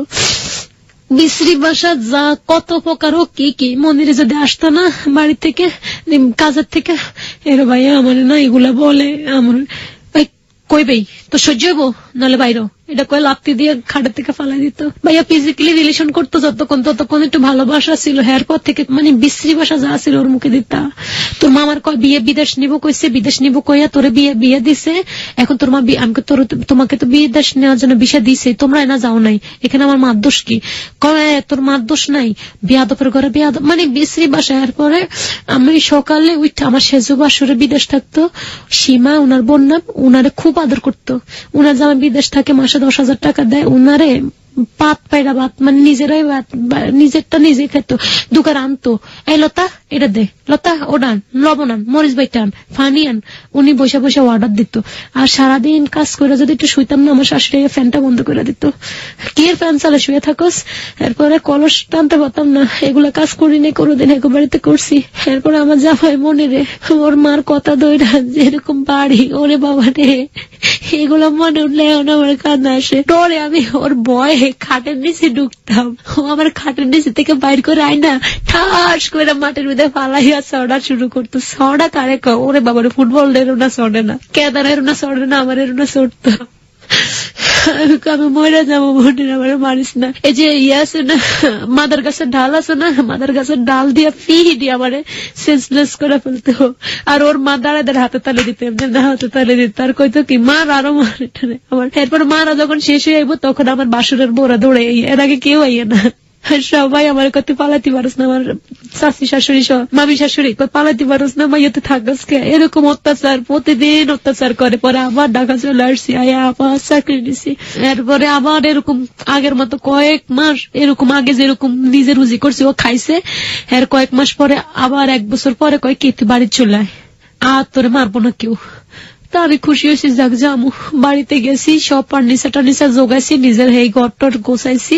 প্রতিদিন সকালবেলা উঠা ঘর ঝাড়ু দিতাম, থাল বাড়ি দিতাম। ও যদি একটু জ্বর হতো সবাই ডাক্তার কবিরাজ, আর আমার জ্বর হয়েছে আর আমার মাইয়া আমার মাথায় পানি দেয়। আমার শাশুড়ি কয় তুই বঙ্কর আমার ফোলারে ডিপোজ দে, ডিপোজ করতে পারতো না, ডিপোজিট দে, আমার ফোলারে ডিপোজিট দে, আমার ফোলারে ডিপোজিট দে, নাহলে তোরে এখন গাইলা ফেলবো। এরপরে আমার শাশুড়ি আমার চুলের মুড়ি সাবি ধরে ঘুরাইতো। আর আমার ননসে আমার চোর কইতো কি ওনার মেয়েরা বিস্কুট চুরি করে খাইতো, এটা চুরি করে খাইতো, আমার নাম ফালাইতো, আমার নাম কইয়া আমার যে মার খাওয়াইতো মনের দিয়া, মনের শুধু লাইট থাইতো। আমার লাথি কত প্রকার, এমন লাথি আমি খুব ভাই আমার 7 বছর বয়সে আমার সবাই মারতে মারতে এতটুকু আছে। আমার আর বাইরের নামলে না, মা গো আপনি আমার মা নাই, আপনি আমার শাশুড়ি আমার মা তো পিছু দিয়ে যায়, মা কইতো মা ও মা। তো আমার শ্বশুর কইতো, আমার শ্বশুরটা ভালো ছিল, শ্বশুরে যদি গরম পানি আগায় দিতাম, সকালে উঠা ভোরে উঠে শীতকালে গরম পানি করে দিতাম, মজুর লাগিয়া করে দিলেও দোষ হতো, না দিলেও দোষ হতো। করে দিলে কইতো কি এত দার্গা খরচ কি, আমার শাশুড়ি না করে দিত কত ধুয়ে রয়েছে, ওর শ্বশুর গরম পানি দেয় না, এডি কইতো। আমার শ্বশুরে আমার লাগে জর্গা লাগতো, তো কইতো কি আপনার ইয়া লাগেনি, এমনি কইতো। আমার শ্বশুরে দিয়ে যে বিশ্রি বিশ্রি কথা কইতো আমার। তারপর আমার বড় ননস আমার মা ডাকে, কত কি আমার মা লাগনি, কথায় কথায় এডি কইতো। ওনার মেয়েরা বিস্কুট চুরি করে খাইতো, এরা চুরি করতো, আর আমার নাম হলে তারা আমার এরম ফিটা দিত। একদিন আমার বিমে একটু দুধের লেগে কাঁদছে দেখে আমি একটু দুধ এর আসা মিশে মানে ছোট কাপের 3 ভাগের 1 কাপ একটু দুধ আমি নিয়ে রাখছি, আমার বাসুরের মেয়েরা পড়াইতাম। এগুলো মনে যায় এরাও যায় মনে বলে দিছে, বলছে আরে কিছু দেখলাম না। আমার শাশুড়ি কোন দিক থেকে আইসা আমার চুলে মুড়িস, আমি দইরা মনিরা ছিল উনারের ভিতরে পালাইয়া জিব্বা মন্দিরে কয়ে জিব্বা ধর, জিব্বা দইরা জিব্বা কেটে দিতে ছিল আমার। পরে আমার সবাই মিলে আয়া, এরপর আমার মানে বাসে লাথি। এরপরে সবাই মিলে টিভি দেখে, আমি যাইয়া যদি একটু বসি, আমার শাশুড়ি কয় কের শুনে দিঘা এটা কয়ে নাই কাঁদতো। আই না শুনে মুড়ি যাবি ধরে ঘর থেকে ধাক্কা দিয়ে বাইরে পালাই, কয় কিন্তু পানি খরচ করছিস তুই জানা, আমার পোলার বইয়ের খাটে ঘুমাতে, আবার পোলার খাটে বসে আমাকে মা সবাই তো বসে, মাকে তো মা সবাই তো বসে, এই আমার কথা কস যা বাইরে আমার ঘর থেকে। আমার শ্বশুর কথা তুই মাইয়া ডারে মারুসকে, এরকম করসকে মাইয়া ডারে লয়। আমার শাশুড়ি কম মারতো, কিন্তু আমার মন্দিরের দিয়ে আমার খুব মার খাওয়াইতো, মন্দিরের দিয়ে প্রতিদিন মার খাওয়াইতো মন্দিরে। আর এরা প্রতিদিন আমার বিচার করতো, আমি প্রতিদিন কাঁদতাম, এত অত্যাচার। আমি খুব যেদিন আমার মন্দিরে মারতো ওই দিন আমার বাসুরের মাইয়ারে ওর শ্বশুর বাড়িতে মারতো। তো ওই সবাই কত এটা অভিশাপ, এই মাইয়াটা এরম মারস, তোরা মাইয়াটা এরম মারস, মাইয়াটা কার কাছে যাই। আমার শ্বশুরও কইতো, সীমা শুয়ে রয়েছে, আমার শ্বশুরে কয় কি গো তুমি উঠবো না, কাজ করবো না, আমার পেট ব্যথা। আমার শাশুড়ি কয় কি কে ওটা কি করে, ওই যে হন্ডির ঘরের হন্ডি কি করে, ও কাজ করতে পারে না, কত সকাল থেকে তো সব রান্না বান্না সব তো ওই করছে। আমার মামি বাপি বাদ দিত, কিছু কত রানলে যদি মা আমি একটু সিদ্ধি লই খাই না, এই সীমা করে তুই ওরা সিদ্ধি দে তো একটু, তুই সীমা একটু রিকমাই পা দিলে খাইতাম। ভাত মাইপা আমার ঘরের বিন্দে দিয়ে দিত, যেদিন মদিনে বাড়ি থাকতো ওদের একটু ভালোভাবে খাওয়াইতো, নইলে ভাত মামি আমার ভাত দিত, মামি ভাত তরকারি দিত। একদিন রোজার বিন্দে আমি এরকম না কি লইয়া আমার বাসা আমার ইয়ে কয়, আমার মাইয়াকে কি লেগে জানি কাঁদছে, আরে আমার সেজু জাল যে সীমা কয়া করছে মাঝের আমরা লোভি, মাইয়ের আমরা লোভি বানাইছে। মানে আমি জিদ্দে ঠেলা মাইয়ের একটা থাপ্পড় মারছি, আমার শ্বশুরে কোন দিক থেকে আমার একটা থাপ্পড় দিয়ে ফালাই দিয়েছে। মানে আমি 8 দিন না খাইয়া রয়েছি, কেউ আমার একটু জিগায় নাই যে খাইছাস না খাস নাই, ফাঁদির উপরে রয়েছি। এরপরে মানুষ রমজানের সময় মেয়েদের তো একটা শারীরিক সমস্যা থাকেই, ওই সময় যদি একটু কিছু খাইতাম আমার শাশুড়ি সবাই ডোল পিঠা বাইর করে দেখাই খাইতো আর ফিরাইতো, কইতে দেখ ওর এটা খায় চুরি করে, সরবে মুখে গুলো খাইতাম। নামাজ পড়লে কত বেয়াদব নামাজ পড়ে, বিশ্রী বিশ্রী কথা কত, কোনো মানে খারাপ কথা কত প্রকার তাগো মুখে ছিল। আমার জীবনে আমার শাশুড়ি, আমার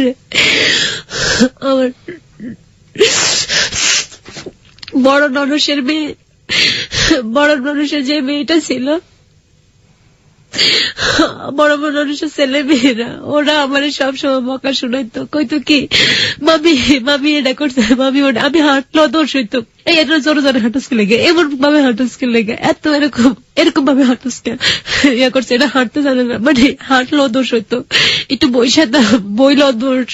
এরপরে আমার বাসুর মেজে বাসুরের ঘরে যাইতাম, ওখানে যাইতাম কি লেগে, এটা লেগে আমার দোষ হইতো, গো মেজে বাসুরের লাগে জর্গা করতো, পরে মেজে বাসুর আমার গলা ধাক্কা দিয়া ঘর থেকে বাইর করে দিছে। আমার বাসার ধারে কাছে তুই আবি না, আমি কাছে ঠিক আছে আমু না।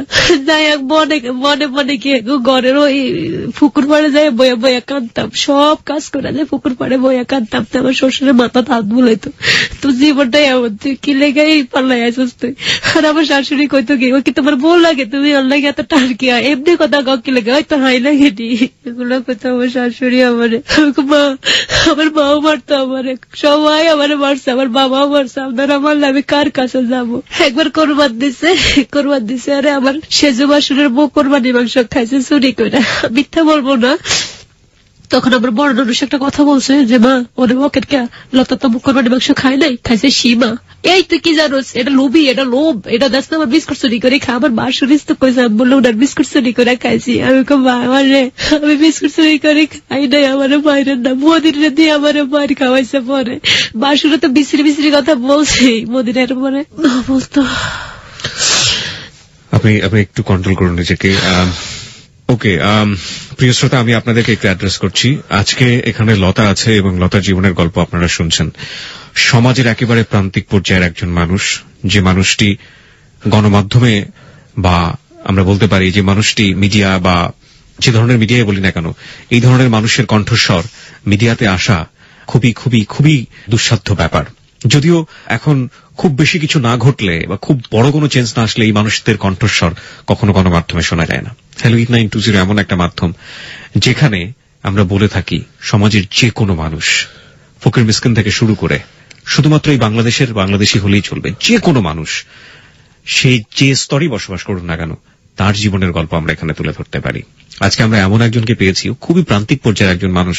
ওর কথাবার্তার স্টাইল, ওর যে চিন্তা ভাবনা, ওর জীবনের সুখ বলতেও যতটুকু বোঝে, প্রতি মুহূর্তে বাধাপ্রাপ্ত হওয়া, সেগুলোর পাওয়া না পাওয়া ও যেভাবে তুলে ধরছে, সেটা নিঃসন্দেহে আমাদের কাছে, অনেকের কাছে, কারো কারো কাছে যারা চিন্তাই করতে পারছেন না যেরকম হয় মানুষের জীবন, কারো কাছে মনে হচ্ছে আরে এ তো আমারই জীবনের কথা, কারো কারো মনে হচ্ছে না শুনলেও চলে। কিন্তু আমরা আমাদের জায়গা থেকে, রেসপেক্টের জায়গা থেকে ওকে তুলে ধরতে চাই। এই কারণে হ্যালো 8920 প্রত্যেকের কণ্ঠস্বর। হ্যালো 8920 সমাজের যে কোনো মানুষের কণ্ঠস্বর, এবং সেই মানুষটির জীবন থেকে যদি কিছু শেখার থাকে তাহলে সেই জীবনের গল্প এখানে উঠে আসবে। ওর জীবনের যে নির্মমতা, ওর জীবনের যে ভয়াবহতা, সেটা এই সমাজেরই একজন নিগৃহীত, নিপীড়িত, নিষ্পেষিত নারীর কাহিনী, যে মানুষটি পারিবারিক ভায়োলেন্সের শিকার। এবং এই যে ভায়োলেন্সটি, এটা কত রকমের হতে পারে, কত বড় রকম ভাবে হতে পারে, সেটা আপনি নিশ্চয়ই বুঝতে পারছেন। এখানে গিয়ে কে কি রোল প্লে করবে? সমাজের প্রত্যেকটি মানুষ, পরিবারের চারপাশের মানুষ। শ্বশুর এখানে শুধুমাত্র সহায়, শ্বশুরও কিছু করতে পারছে না তার জন্য। যখন মার ঘরে ছিল, সেই মা তার জন্য ভালো কিছু কখনো করেনি।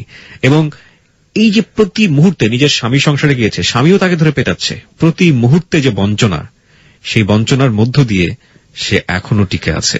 এই টিকে থাকাটাই আসলে মিরাকল। আর বাকি যে ঘটনাগুলো ঘটে যাচ্ছে সেটা শুধুমাত্র ওর জীবনের কাহিনী না, প্রিয় শ্রোতা।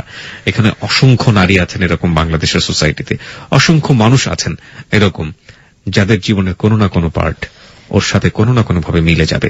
যারা শ্বশুর বাড়িতে নিগৃহীত হন, কিংবা স্বামীর হাতে নিগৃহীত হন, কিংবা মার কাছ থেকে সদাচরণ পান না। ও হয়তোবা ওর মায়ের পেটে সন্তান ছিল না, কিন্তু এরকম ঘটনাও আছে যে একই পরিবারের একটি ছেলে একটি মেয়ে, একই নারীর পেট থেকেই হয়েছে। ছেলেটিকে দেখা হচ্ছে এক চোখে, মেয়েটিকে দেখা হচ্ছে আরেক চোখে। আমরা আবারও ফিরে যেতে চাই ওর কাছে এবং ওর জীবনের গল্পে। তারপরে একদিন আমার শাশুড়ি আমার বলতেছে কাপড় চোপড় ভিজেছে। আমি প্রতিদিন কাপড় চোপড় ধোয়া লাগতো, সব নিজে করতাম। আমার বাসুর আমি রোজা থাকতাম, রোজা থেকেও সব কাজ করতাম। আমার দেখতাম আমার ভাবি যে সীমা উনি নামাজ পড়তো, কোরআন শরীফ পড়তো, তো আমি আর ডিস্টার্ব করতাম না। আরে বেচারি আল্লাহ ইয়া করে, আমি ডাকলে হয়তো গুণ হইতে পারে, আমি আর ডাকতাম না।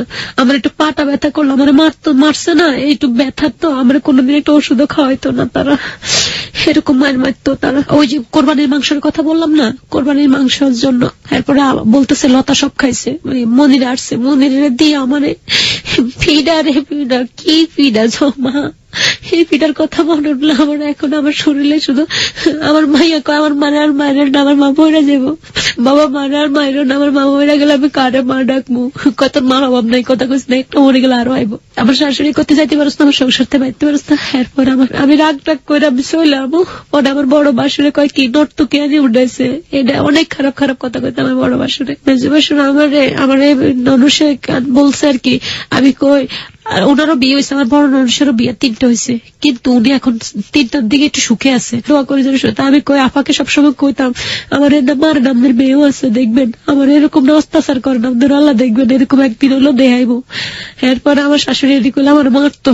এরপর আমার শাশুড়ি কোরবানির মাংস লাগে আমার খুন্তি, ওই যে খুচুন আছে না, বোনেরা জানবে, এই গালে দিয়ে আরো গালে দিয়ে বাইর করছে খুচুন। আর আমার শাশুড়ি এই যে আমার দাগ আছে, আমার জামাই একটা ঘুষে দিছে, এটা ফুললা থুতলির এই জায়গাটা ফুললা ভাইয়া আমার এদিক দিয়ে মনে দাগ এটা নাই এখন বুঝে গেছে, এদিক দিয়ে ঢুকেছে, এদিক দিয়ে বাইরে গেছে আমার খুনসুনের দাগটা, যে গরম করে লাগাই দিছে। পরে আমার বালু কথা খোকা আবার এই যে সিগারেটের আগুন দিয়ে পড়ছে, আমার শাশুড়ি এই যে আমার শাশুড়ি দাগ লাগাই দিছে। এরপরে আমার বাসুরের কাছে বিচার দিছি, আর আমার মেজু বাসুরে বসে না ফিরে আছে না, ফিরে দিয়ে ঠাস করে যেমনি মারছে আমার তলফাট বাড়ে, আমি সেন্সলেস হয়ে গেছি। আরে পরে ওখান থেকে আমার এরপরে কি হয়েছে আমি জানি না, এরকম প্রতিদিন অত্যাচার করতো দেখে আমার মনির আমার নিয়ে রাঙ্গুঞ্জ রাখছে কয়েকদিন।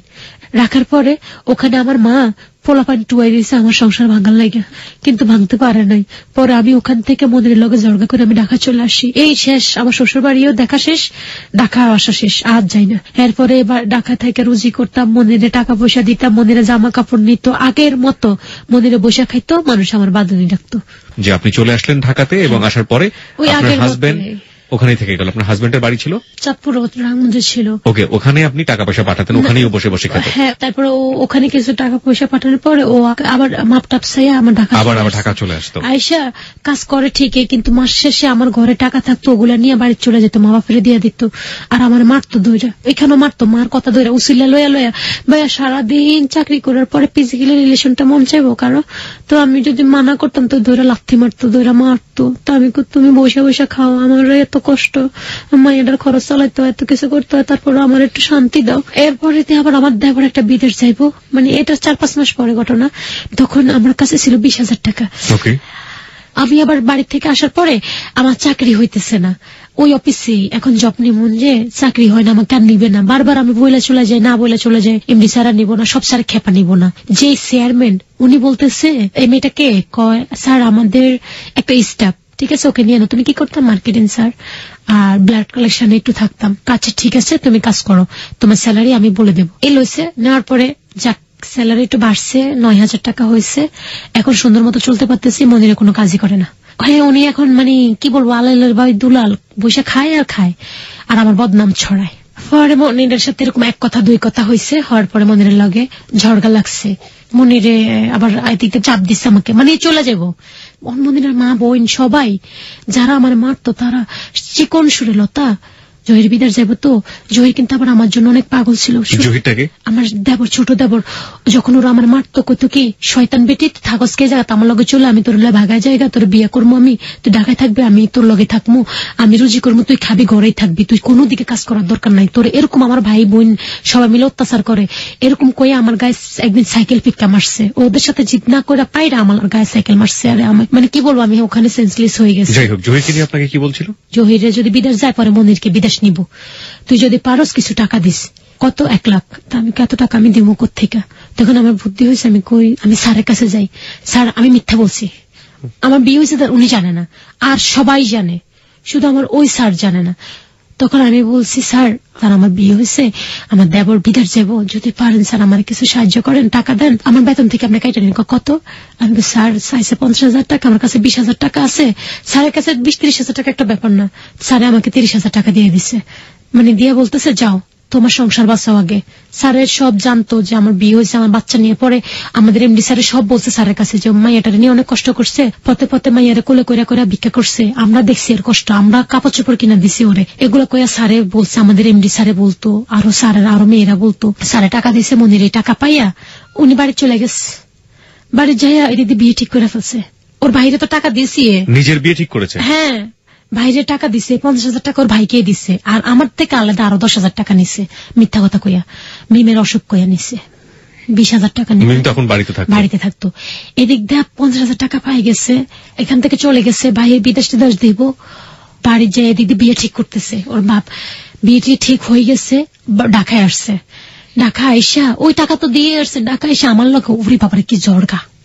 রমজানের পরে আমার মার কথা ধইরা রমজান ইট করে আইসি আমি এই বাড়ির থেকে।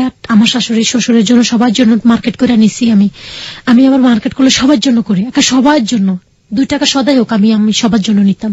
কিন্তু আমার সেজু শাশুড়ি এগুলো করতো না, আমি করতাম দেখে আমার মারতো বেশি। দিছি আসার পরে ও আবার ঢাকায় আসছে। আসার পরে 1 কথা 2 কথা একদিন ভাত খেতে বসছে, আমি অফিস থেকে আসছি ভাত খাওয়ার সময়। ও বলতেছে লতা তোর মার লাগে আমার অনেক মায়া লাগে।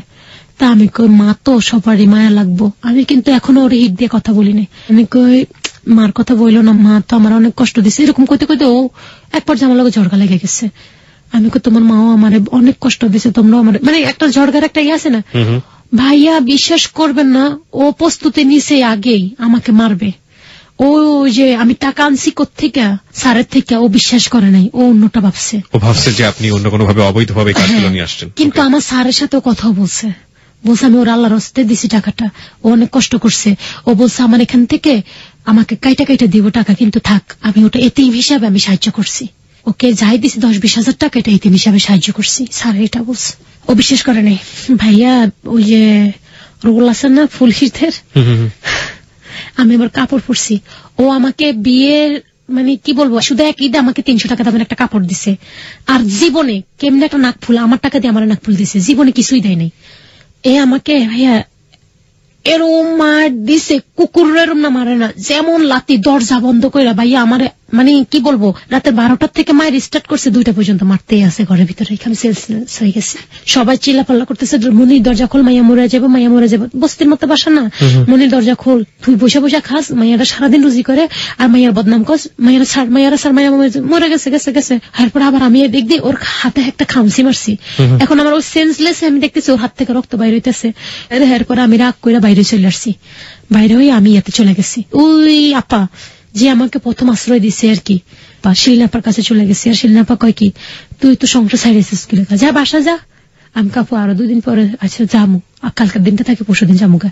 মন্দিরে ঘরে টাকা ছিল, ওই টাকা বাড়িওয়ালার 1500 টাকা দিয়া মানে অগ্রিম অ্যাডভান্স সব টাকা পয়সা পরিশোধ কইরা মাল সামনা সব লইয়া বাড়িতে গেছে গা। আয়া দেখি নাই, ও নাই। সবার বলছে কাকা তুই তো বাড়িতে গেছিস গা। আমি কই আমি বাড়িতে গেছি, আমি তো আমার এখানে আপুর বাসায় গেছি। কত সব লইয়া গেছে গা। পরে আমি ফোন দিছি, একদিন রাত্রে ফোন দিছি, আর ওর বউ ধরছে ফোন, আমি মনিরের বউ। তা আমি কই তুমি মনিরের বউ, তুমি বিয়ে করছো কবে? কাকু আমার বিয়ে হয়েছে 1.5 মাস না 2 মাস জানি কইলো আমি প্রেগনেন্ট। আমার তো মাথায় পড়ছে বাঁশ। ও তো কইলো বাঁশ, তো আমাদেরও বললো। ঠিক আছে, তারপরে আমি বলতেছি কি কও তুমি, আমি কিন্তু মনে নামে কেস দিব, কেস দেন যাই করেন। ও আমি আবার এটা বলছি রাতে টাকা দিলে অনেকে বউ হয়, এই কথাটা বলছি। মেয়েটা কাইনতে দিচ্ছে শিপু, আপনার পারলে শিপুর লোক কথা বলতে পারেন, আমি নাম্বার নিয়ে আসছি শিপুর সাথে আমার কানেকশন হয়। কাঁদে আমার কাছে, ওরে অনেক কষ্ট দেয়, না খাওয়াই রাখে ওর একটা ছেলে আছে, প্রতিদিন আমার কাছে ফোন করে যে কান্নাকাটি করে, আপু আমার খাইতে দেয় না, আমার মারে। তখন আমি কাঁদে, আমি তোর কপালটা এমন, আমার কপালের মতো না। পরে মেয়েটা বুদ্ধি করে মেয়ের বাপের বাড়িতে গেছে, যাইয়া ওর বাপ মারে ধরছে, মা ওনার তো বউ আছে, এই ব্যাপার এই। পরে ওরা মা গো তুমি আমার মা, আমরা খুবই গরিব, আমার মেয়েটার অনেক কষ্ট করে বিয়ে দিছি, মা তোমার নামে অনেক খারাপ খারাপ কথা কইছে, তুমি খারাপ রেন্ডি। আমার ছোট মামা আমার অনেক খারাপ কইছে রেন্ডি। ওই মেয়েটার নাম কি ছিল যে মেয়েটা বিয়ে করলো মনির? শেপু। হ্যাঁ শেপু। তারপরে কি? শেপুর বাপের বাড়িতে নিয়ে গেছে, মোবাইল কথা বলছে ওরা। পরে আমি ঠিক আছে, আপনি যেহেতু আমাকে মেয়ে ডাকছেন, তাহলে আমি এক বোন হই আর বোনের সংসার নষ্ট করতে পারবো না, কিন্তু শেফুর কাছে মোবাইলটা দেন। শেফু, বোন তুমি যাই করো আমার মেয়েটার দিকে খেয়াল রেখো, আমার এই মেয়েটা কষ্টের, আমি না খাই মেয়ের খাওয়াইছি, যাই করো বোন। কোনোদিন কয় না আপু, মনির আপনার মেয়ের কেউ কষ্ট দেয় না। মনিরের সাথে আপনি ফেস করলেন না? এরপরে মনিরকে জিজ্ঞেস করলেন না? জিজ্ঞেসি, ও লাইন কেটে দেয়, কথা বলেন আমার সাথে, সিমটি বন্ধ করে দিছে, কোনো কথাই বলে না। আপনি আপনার ফ্যামিলিতে বললেন না যে আমার হাজবেন্ড এভাবে বিয়ে করলো, তোমরা কোন অ্যাকশন নিবা কিনা? আপনার মাকে বলতে পারতেন? আরে মা আমার আর উল্টা পুরো মা সব বিয়ে করাইছে মনিরে। মা এইসব ব্যাপারে? হ্যাঁ, মা ছিল, বাবা না, আমার বাবা ছিল না।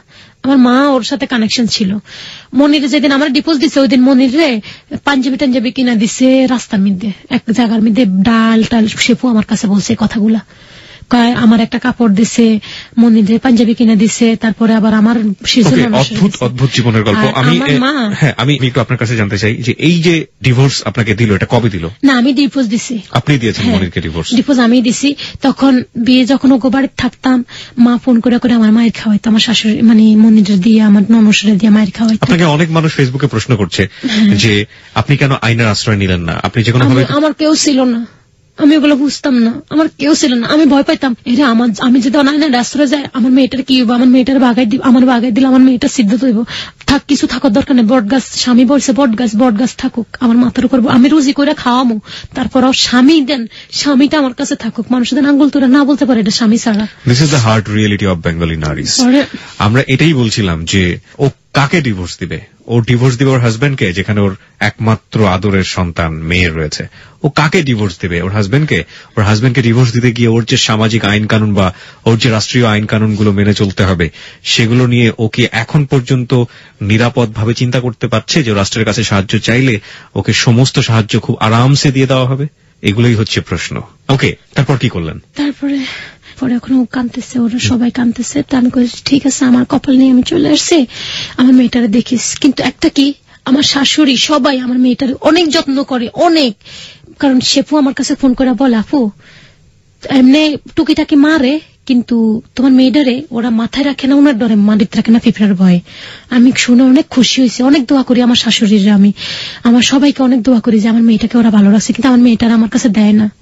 আমি গেছি, দেখতে গেছি, আর আমার মায়েরা ভাগাই দিছে। পরে আমার ওই যে স্যার বললাম না, ওই স্যারে আবার চট্টগ্রাম ছিল, উনি আসছে। আসার পর আমি আবার আমার বোনেদের সাথে কথাবার্তা বলছি, আমার বড় বোনের সাথে, বড় বোন সহ আমাকে ডিভোর্স দিয়ে দিছে। ডিভোর্স দিয়ে লেটার পাঠাই দিছি ওদের কাছে, দিছি। আর ওরা বলে পায় নাই। পরে মনিরের হাতে হাতে দিছে আমার বোন, খালতো বোন, ওই যে রাহিমা বললাম না, ওই রাহিমা দিয়ে দিছে। দিয়ে দেওয়ার পরে এরপরে তো ডিভোর্স শেষ, ক্যাটসের শেষ, এদের সাথে আর কোনো সম্পর্ক নেই। আমার স্যারকে বলতেছি, স্যার বলতেছে, লতা আমি তো এয়ারপোর্ট, চট্টগ্রাম এয়ারপোর্ট, এই যে মাত্র প্লেনে উঠবো, তুমি এক কাজ করো, চলে আসো এয়ারপোর্টে, তোমার কাছে টাকা আছে? না স্যার, আমার কাছে টাকা নেই। অফিস থেকে 500 টাকা নিয়ে চলে আসো, আমি দিয়ে দেবো না, সিএনজি ভাড়া। তো আমি 500 টাকা লইয়া আমি গেছি, যাইয়া বসে রয়েছি, আমাদের স্যার আসতেছে।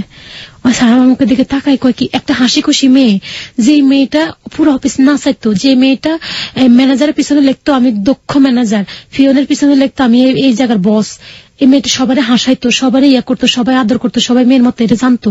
এই মেয়েটা মুখ কালা কেন আজকে, ও সাজে নাই, ওরে এমন দেখা যায় কেন? তো বলতেছে, ড্রাইভারটা বলতেছে, এই তুমি আমার বলতেছে তুমি খাইছো? আমি না স্যার, আমি কিছু খাই নাই, আমি 3 দিন না খাওয়া। এটা শুনে তো আরো উনি হার্টসেট হয়ে গেছে। গুলশানে আমি আর কখনো যাইনি এরকম বড় হোটেল, আমাকে নিয়ে ঢুকাইছে, আমি তো ঢুকে আমি দেখিনি তো কোনোদিন, আমি হার্টসর্য হয়ে গেছি। একটা পিজা অর্ডার দিচ্ছে, কোল্ড ড্রিঙ্কস অর্ডার দিচ্ছে, তারপরে ভাইয়া ওষুধ 1 পিস খাইছে, আর পুরো পিজাটা ওনার সামনে আমি বইয়া খাইয়া ফেলছি। ক্ষুধা ছিল প্রচন্ড। 3 দিনে না খাওয়াচ্ছে, একটা সংসার ভেঙে গেছে আমার, আমি কেমনে খাই বলেন? ডিভোর্স দিছি, ডিভোর্স দিতে সময় আমি কানতে কানতে কানতে কানতে মনিরের জন্য, আমি কেমনে করলে, আমি তোর জন্য সব হারাইলাম, মা হারাইলাম, বাপ হারাইলাম, মেয়েটারও হারাইলাম, আমার কেমনে এত বড় কষ্ট দিলি, আল্লাহ তো দেখবি, আল্লাহ তোরে ছাড়বো না। আল্লাহ আসলে ছাড়ে না, এখন পদে পদে পস্তায় তারা।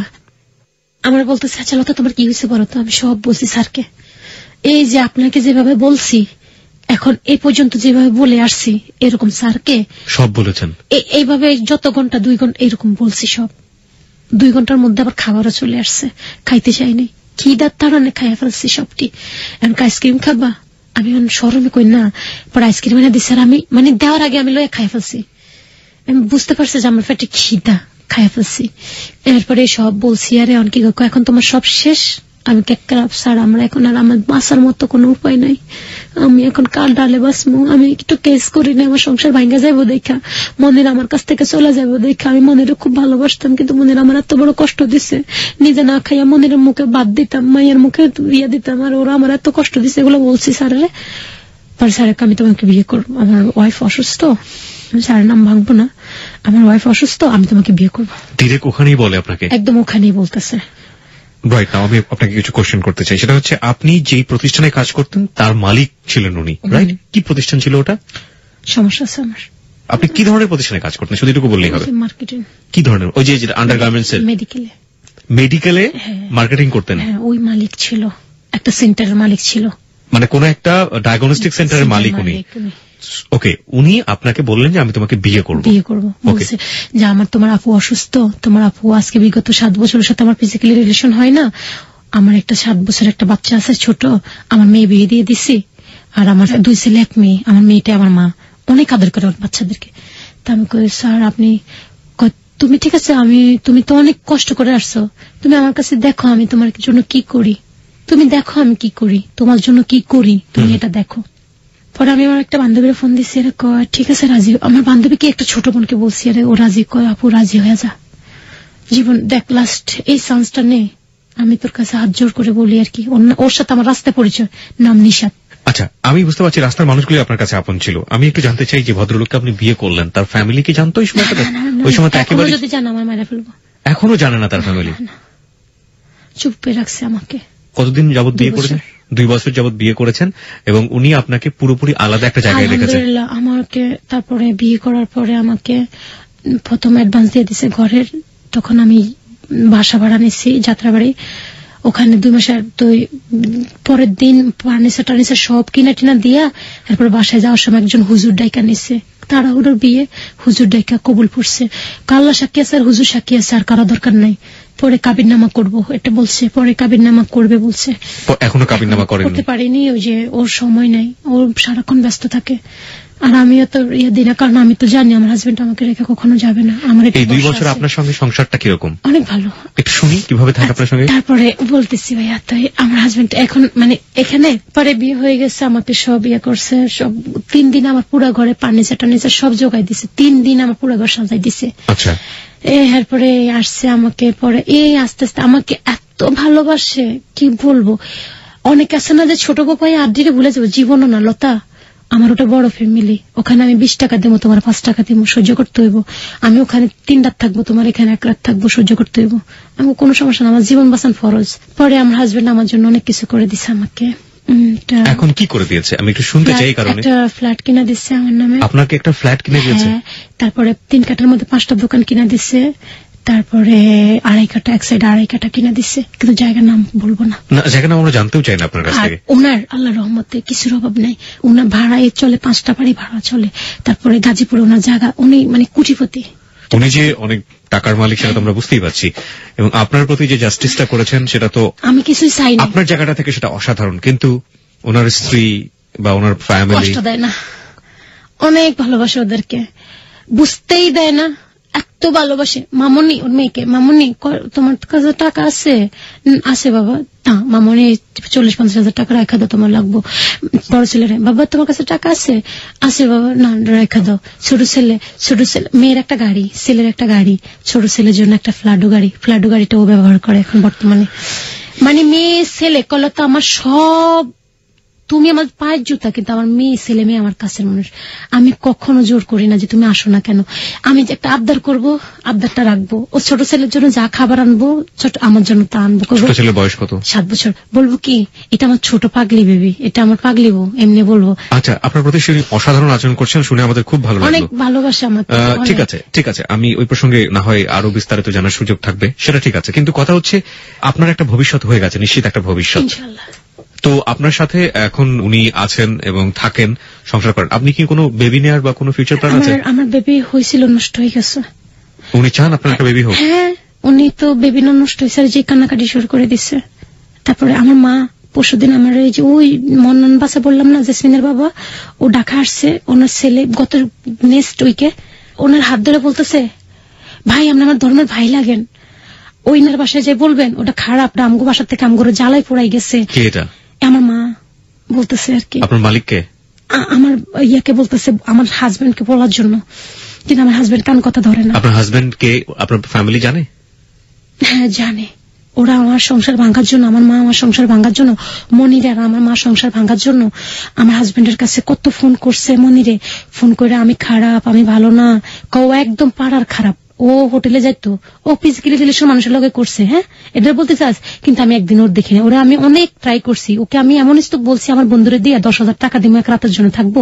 ও বলছে তোর মারে এক জায়গায় আন, আরেক জায়গায় আমারে নেই। এরপর আমি লাইন কেটে কই লাইন কাট এমএ ভালো এমন বলছে আমার হাজবেন্ড। এরা কেউ যদি খারাপ বলে পাগল তার ছেড়া, কিন্তু এরা যদি কেউ ভালো খারাপ বলে সেই খারাপ।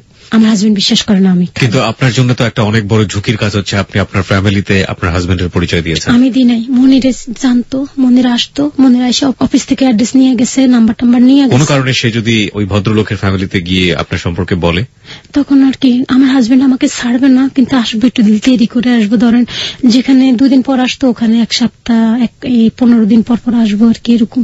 কিন্তু আমাকে ছাড়বে না। অর্থনৈতিক ভাবে একটা জিনিস আমরা বুঝতে পেরেছি যে আপনার একটা ভবিষ্যৎ নিশ্চিত হয়ে গেছে, আপনার টাকা পয়সার কোনো সমস্যা হবে না আল্লাহর রহমতে কোনোদিন। ভাই একটা কথা বলবো, আমার এখন আমি কই না, আমি জীবনে যা খাইতে পারি না আমি তা খাইতে পারি।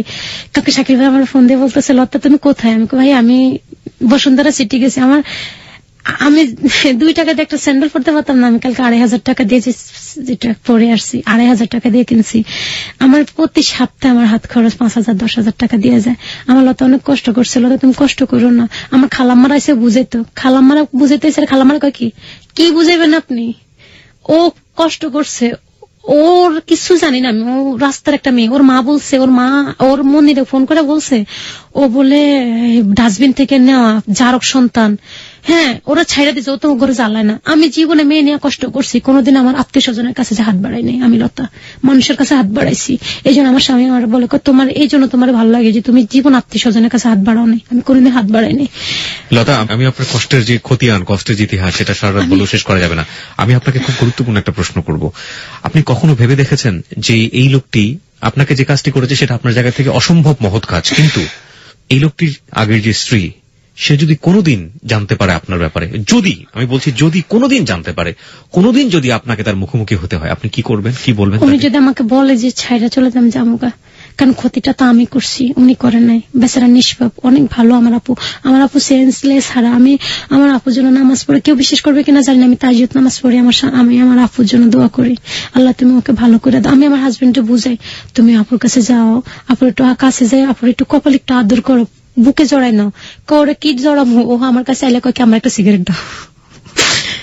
সেন্স ওই যে ঘুমের ট্যাবলেট খেতে খেতে খেতে ডায়াবেটিসও ধরে গেছে, মানে কোনো কিছুই নেই ওনার। যে স্বামী একটা, কিন্তু একটা কি স্বামী গেলেই এই কাজের মেয়ে, এই এটা দে, তোর বসাই এটা দে, খাবার দে, তুমি খাইছো।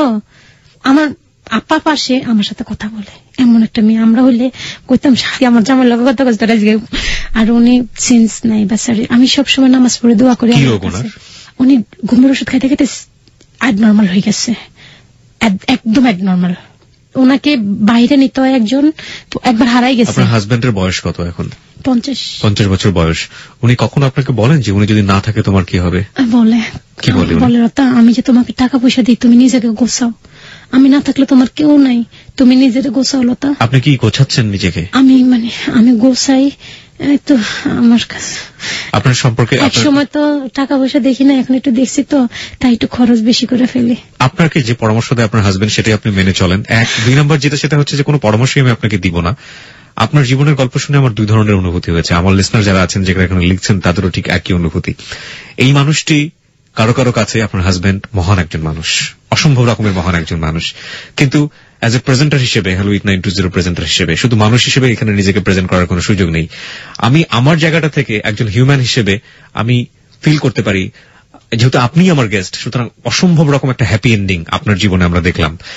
এখন যে জায়গাটা আপনি দাঁড়িয়ে আছেন, সারা গল্পটা শুনেছি, শুধু আপনি চোখের পানি ফেলেছেন আর নিজেরও কখনো কখনো চোখের পানি চলে এসছে, কিন্তু আপনি এখন হাসছেন, সে সাথে আমার অন্তরটা হাসছে। কিন্তু প্রশ্ন হচ্ছে, যে মানুষটি আপনাকে এই সুযোগটি দিলেন, যে মর্যাদাটি দিলেন, সেই মর্যাদা নিজের পরিবারের জায়গাতে গোপন করে সেই মর্যাদা কতখানি যুক্তিযুক্ত, এই প্রশ্ন থেকেই যায়। 1 2 নম্বর হচ্ছে যে আপনাকে যখন আমি প্রশ্নটা করলাম যে যদি কখনো জেনে যায় ওই ভদ্র মহিলা যার একক অধিকার ওই হাজবেন্ডের উপরে, সেই ভদ্র মহিলাকে আপনি কি উত্তরটা দেবেন? আপনি যেভাবে সারল্য নিয়ে বললেন যে উনি আমাকে ছেড়ে যেতে বললে আমি তখন ছেড়ে যাব, এটাই ছিল হ্যালো 8920 সবচাইতে অসাধারণ বিষয় এবং আজকের জীবনের গল্পের অসাধারণ বিষয়। আপনার এই সারল্যটাকে আমরা অনেক বেশি স্যালুট করতে চাই।